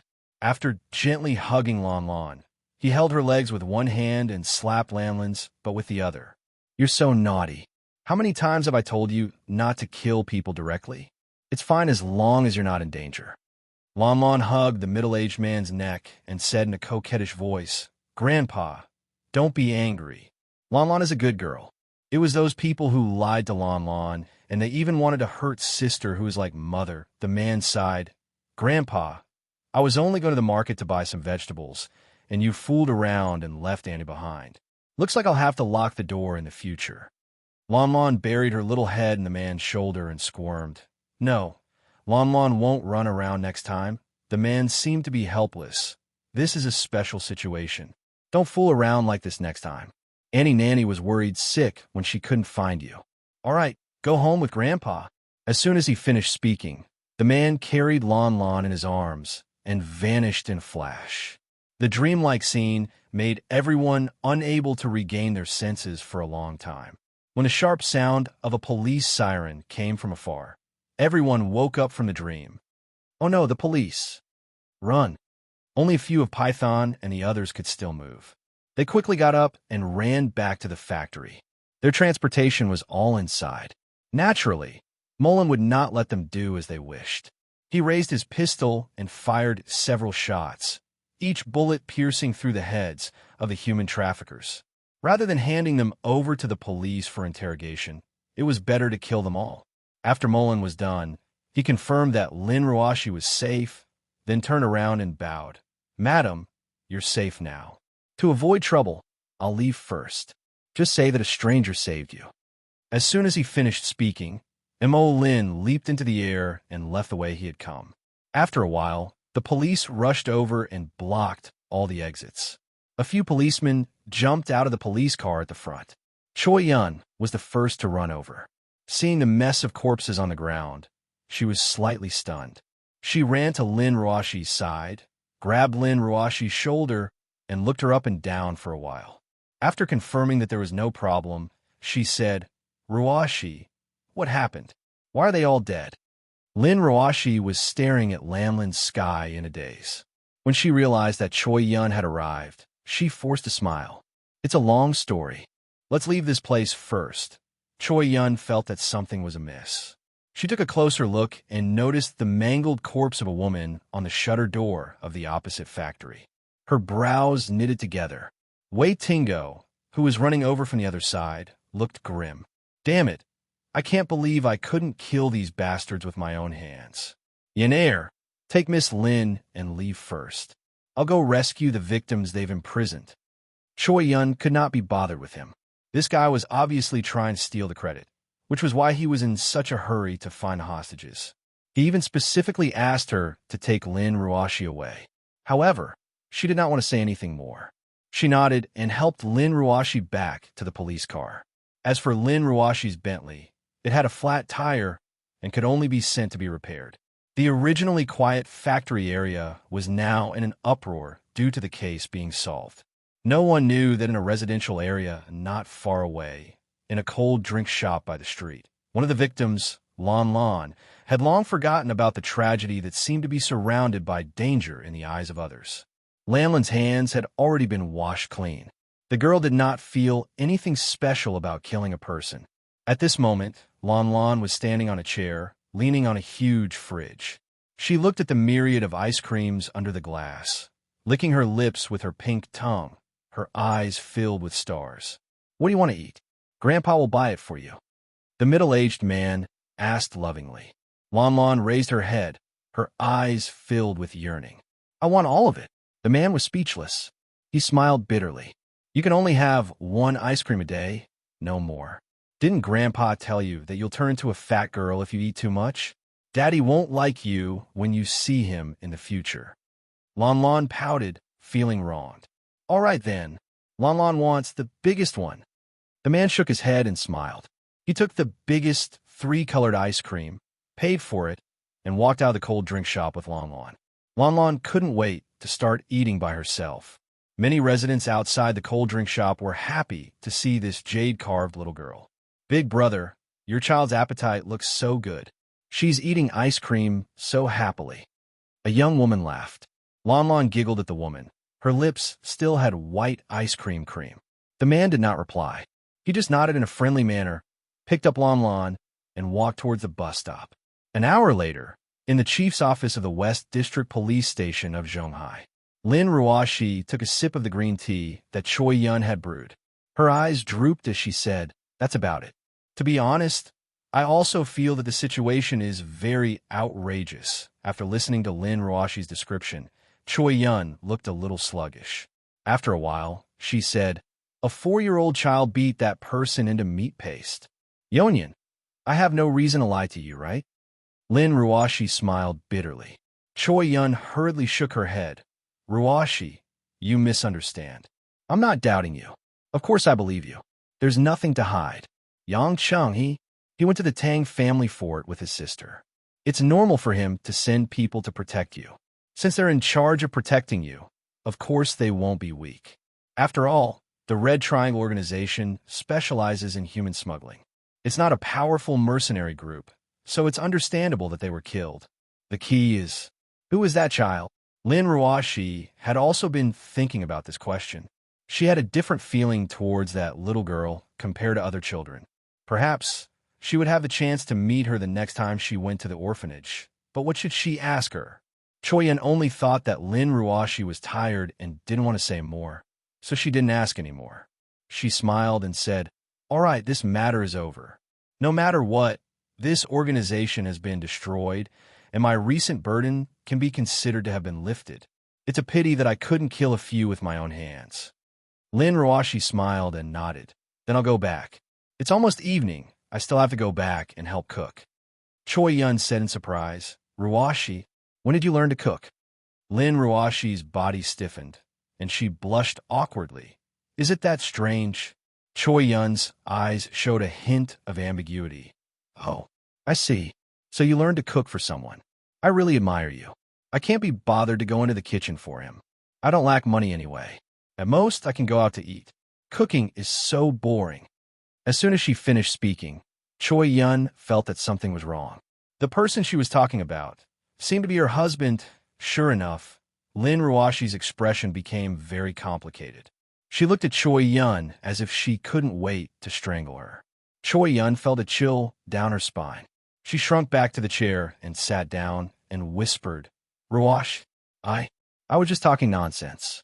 I need to sort out what you said, and I won't see you out. Goodbye." Lin Ruoxi couldn't really go up to Choi Yun and teach her a lesson. Her best friend from the past had become like this, and it was really quite a twist. The two women were not at ease in the police station, but the man they were talking about was thousands of miles away and seemed to be quite free and unfettered. Tang Family Fort, Nanshan Forest, in the center of the 4 stone houses of the Tower of Scrolls. Before the agreed time of 3 days was up, a figure slowly walked up from the deep underground stairs. The man stretched lazily as he walked up to the ground. He looked up at the setting sun and yawned, feeling very happy to see the light of day again. Yang Cheng cupped his hands toward the 4 stone houses and said with a smile, "It's not easy for the old man to look after the janitor's office. I've finished looking after it, so you can close up now. As a thank you gift, how about I give you some Tang Sec specialty roast suckling pig and medicinal wine?" Chapter 8:10. Taking someone else's things and pretending to be a good person. If those who knew about Yang Cheng's wealth were to see this stingy look, their jaws would definitely drop to the ground. The elders in the heaven, earth profound, and yellow rooms didn't know how to reply, so the atmosphere was awkward for a long time before the heaven-class elders said, "Child Yang, since you're out of seclusion, you should go out and meet that girl. She's been waiting for you for the past 3 days." When Yang Cheng heard this, he sensed for a moment and was instantly speechless. He shook his head and sighed. Without saying anything else, he leaped and flew out of the Tower of Scrolls. After Yang Cheng left, for streams of vigorous Xiantian true qi passed through the center of the Tower of Scrolls, and the stone slab closed up once again. In the forest a few hundred meters away from the Tower of Scrolls, Kai Ning stood there, looking in the direction of the quiet stone house, her eyes filled with anticipation.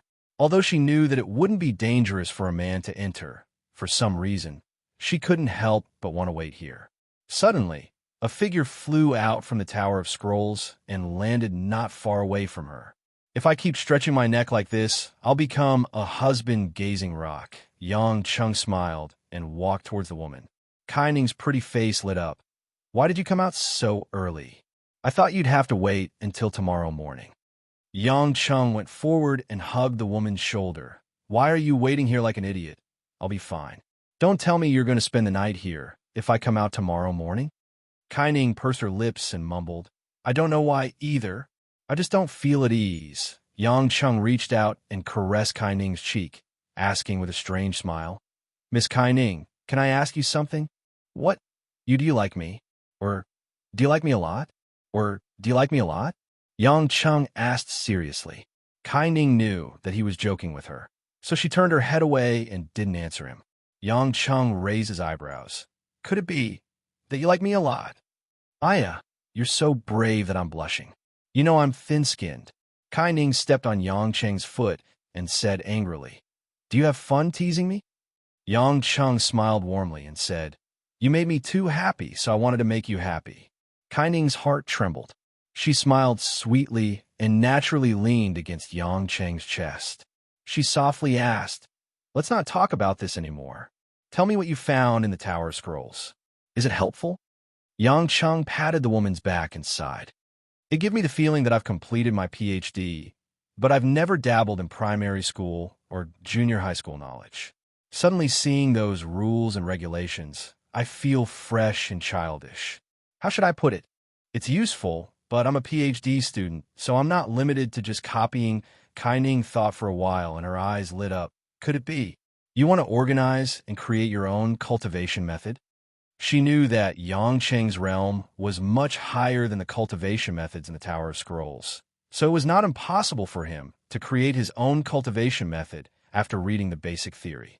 Yang Chung scratched his head and said with a bitter look, I haven't finished organizing yet. After all, I'm not teaching just one or two people. For example, you're about to enter the Xiantian realm, but most of the others don't even have a foundation. Confucius said to make textbooks according to the material. I'll tell you when I think about it. Kai Ning saw that he was no longer serious and could only smile, but her eyes were full of longing. Beijing, in a luxurious business suite of a five-star hotel. The air was filled with the smell of women's perfume and hormones. A graceful female body got up from the large bed covered in violet sheets. She walked naked to the carpet and bent down to pick up the clothes that had been thrown away. The woman's skin was smooth and white, but there were still fresh bite marks and bruises on many parts of her body. It made the beautiful picture look a little incongruous. On the big bed, a man with long hair that reached his shoulders was drinking a glass of highly alcoholic liquor while holding a cigar in his other hand, puffing out clouds of smoke. The woman silently put on her sexy underwear. There was a trace of sadness between her eyebrows. She seemed to hesitate for a long time before she mustered the courage to speak to the naked man on the bed. Bun, have something to tell you. It was none other than Tang Ixin. Yin Bun had finished enjoying his youthful body and was relaxing his muscles. He said slowly, What is it? Tang Ixin gritted her teeth and said softly, I haven't had my period since last month. Suddenly, Yin Bun's eyes widened, but it wasn't joy. Instead, there was a fierce glint in his eyes. Woman, what did you say? I think I'm pregnant, Tang Ixin said hurriedly. I'm sorry. I didn't mean to tell you so late. Yin Bun's body swept in front of Tang Ixin like a gust of wind. He pinched the woman's chin and said fiercely, Let me tell you, don't think that you're so noble in my eyes just because you have a life form derived from my cells in your stomach. In my eyes, you're just a mother used to cultivate an embryo, a broken and pitiful vessel. If I want to reproduce, I can find a better mother to cultivate the embryo. A lowly species like you doesn't deserve to bear my child. Do you understand? Tang Xian's eyes dimmed. The man's words were like knives cutting open wounds in her heart, causing her to suffocate in pain. If you want to get pregnant, that's your business. Whether you want to abort or give birth, it's up to you. When I want you to come, you'll come obediently. Whatever I want you to do, you'll do it obediently. As for the rest, don't talk nonsense with me. Do you understand? Tang Xian quickly nodded and bit her lip, not daring to object. Yin Buin said coldly. My plan has entered a critical stage. If you dare to cause any trouble, you and the little thing in your stomach will meet a horrible end. Tang Xian subconsciously held her stomach and shook her head with difficulty. Yin Buin scoffed and pushed the woman away. Like a gust of wind, he returned to the bed. Tang Xian's tears fell silently, but she didn't dare to stay in the room for too long. She was afraid that if she cried out, the man would be angry again. She originally thought that if she was pregnant with his child, he would at least be gentler. But now, it seemed that the moral values of the world didn't apply to this man at all. Tang Xian hurriedly put on her clothes and wiped the tears from her swollen eyes. She nodded at Yin Buin to bid farewell, then carefully closed the door and left the room.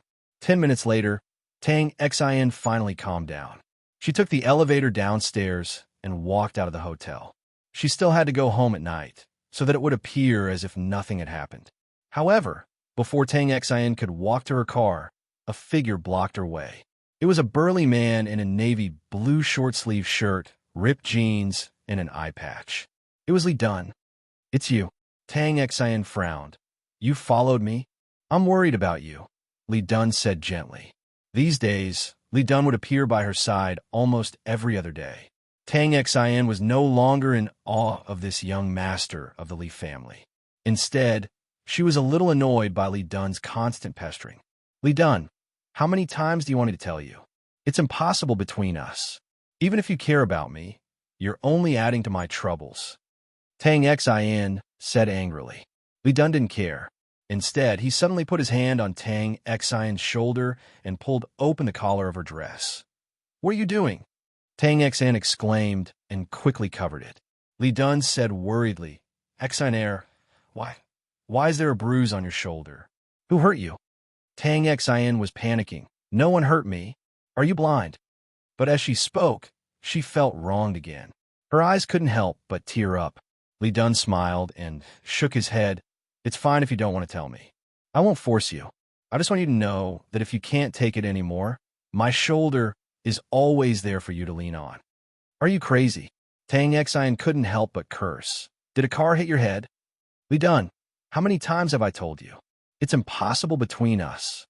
No matter how long you stay by my side, I will never choose you. We're not even in the same world. Did you take the wrong medicine, or do you not understand human language? Li Dun said bluntly. I didn't think too much. I only know that I fell in love with you at first sight. The more I see you, the more I fall in love with you.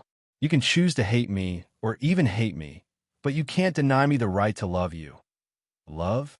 Tang Xian sneered and walked to the pool outside the hotel. She looked at the water that kept splashing and said sluggishly, Why does everyone seem to understand? Love? Everyone talks about love, but what is love? In this world, there's only the exchange of benefits. Loyalty and betrayal. It's just a matter of how much benefits there are. Love? Don't joke with me. If you want something from a stupid woman like me, then I'm sorry, I have nothing to give you.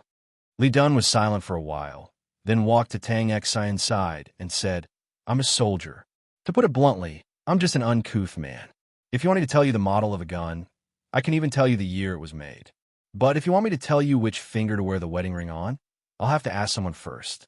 I don't know what people think of the word love in this world, but I know that I love you. Tang Xian suddenly turned her head and asked teasingly, All right then, uncouth man, tell me, how do you love me? Li Dun suddenly put his arm around the woman's soft shoulders and said loudly, Miss Tang Xian, my love for you is that I want to give you everything I have, but because I can't give you more, I feel sorry. Beside the pool, the man's rough actions and sonorous words left the woman speechless. After a long time, Tang Xian turned her head away from Li Dun and murmured, How can you be so stupid? I'm stupid enough, but why did the heavens send you to me? Li Dun, you really are the stupidest man in the world. I want to hate you. Li Dun gently patted the woman's shoulder and grinned. Chapter 811. That night, in the meeting hall of the Tang family fortress, Tang Dianshan, Tang Lui, and a few other core elders of the Tang sect, including Kai Ning, were all sitting there with stiff expressions on their faces. Yang Cheng sat in a mahogany chair with his legs crossed. He held a bottle of Tang sect wine in one hand and took a sip from it from time to time. He held his phone in the other and called Lin Ruashi, who was far away in Zhonghai. Honey, I heard from Moland that you wanted to be a heroine today, but you were saved by a little girl? As expected of the talented girl who failed the physical education class in her school days. This plot contrast can be made into a comedy. Hee. Yang Chung laughed heartily. After leaving the Tower of Scrolls, Yang Chung gave Molan a call and asked about the women in Zhonghai. Other than Lin Ruashi, everyone else was fine. After listening to Molan's description, Yang Chung more or less knew who the little girl was. He had noticed her before, but he hadn't expected her to be so strange. 4-year-old, super strong man. Yang Chung was very interested in meeting them. Of course, there was also the mysterious expert that he had sensed before. However, in order to let Lin Ruashi relax, Yang Chung didn't want to make things serious, so he joked with Lin Ruashi. Lin Ruashi gritted her teeth on the other end of the phone. If there's nothing else, I'll hang up. Yang Chung hurriedly said, Don't tell me you don't miss me when I've been away for 4 days. Come, give me a kiss on the phone. Before Yang Chung could finish his words, the phone had already hung up. Yang Chung helplessly shoved his phone back into his pocket and said to Tang Jianshan and the others, All right, I'm done. What did you guys want to say to me? Tang Jianshan chuckled dryly. Actually, it's not us. It's the head of the Li family in Yanjin, Li Mo's hen. He contacted us after learning that Child Yang is at the Tang sect. He hopes that we can talk when we're together. It seems like there's something urgent to discuss. Li Mo's hen, Yang Chung was puzzled. He didn't have any dealings with that guy. If he wanted to contact him, it should be his grandson. Lord Li is aware of your presence in the Tower of Scrolls. Fearing that he might disturb your cultivation, he contacted my brother first. Once you're able to speak to him, we'll ask for your opinion, Tang Lui explained. Yang Chung thought about it and vaguely guessed, since that's the case, let's contact them. Although the Tang family fortress looked antique, it had a lot of modern facilities. In the meeting hall, there was a video communication device. Tang Dianshan personally dialed Li Mashin's number. Perhaps it was because the other side needed to turn on the equipment. After waiting for 3 minutes, the screen finally appeared. To everyone's surprise, besides Li Mo's hen, Kai Yunqing of the Kai family was also sitting there, smiling at Yang Chung and Kai Ning through the video call. Kai Ning was slightly surprised. She exchanged glances with Yang Chung, confused. The spirited old man put on a suit jacket and casually sat on the office chair.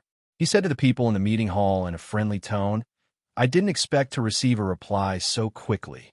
Thank you, everyone from the Tang family for it. Tang Dianshan and the rest exchanged a few polite words. They were people who had broken away from the system and were not overly concerned with the illustrious reputation of the 4 great clans. Li Mozhen looked at Yang Chung and chuckled. We've never talked before, but your grandfather has often mentioned you. Yang Chung, I heard that you entered the Tower of Scrolls in search of martial arts manuals. Did you find any treasures? I wouldn't tell you even if I did. Yang Chung replied blandly. Li Mozhen was at a loss for words. He smiled bitterly and said, No wonder you can hang out with Mali Dan. You're equally disrespectful. No matter what, I'm still your elder. You should at least give me some face. Yang Chung rolled his eyes. You don't have a granddaughter to give to me. What's there to be polite about? Isn't that right, father-in-law? As he spoke, Yang Chung immediately smiled at Kai Yunqing to please him. Instantly, the faces of the Tang clan in the meeting room stiffened. Kai Ning blushed and tugged at Yang Cheng's arm, hinting him not to talk nonsense. Kai Yunqing looked at Li Mashin's dazed expression and coughed to clear his head. Yang Chun, the reason why I'm looking for you today is because something happened in Beijing recently. I need to talk to you about it. After all, you're one of the people involved in it. Father-in-law, please go ahead, Yang Chun said in a serious tone, looking like he was asking for guidance. This contrast made half of Li Mashin's face darken. Kai Ning found it funny, but felt that it was inappropriate to laugh out loud. She could only force herself to keep it together. Even though Kai Yunqing felt awkward, he didn't waste any more time and immediately summarized what he wanted to say. It turned out that it all started from the poisoning case of the Tang clan. The poisoning of Tang Zhichen and Tang Wan had been investigated by the Security Bureau. However, The person who poisoned them didn't reveal anything. Therefore, they could only analyze the poison itself. According to the information that Jane left behind before she left Huaxia, the Security Bureau determined that the number of people in Huaxia who could produce this poison could be counted on one hand. The most likely suspect was Yin Buwen from the Yin clan. The question was, who was Yin Buwen? He was the most popular genius scientist in Huaxia in recent years. He had made outstanding contributions to biochemical research and weapons development. As the idol of many researchers in Huaxia and the eldest grandson of the rising Yin clan, Yin Buwen wasn't easy to investigate.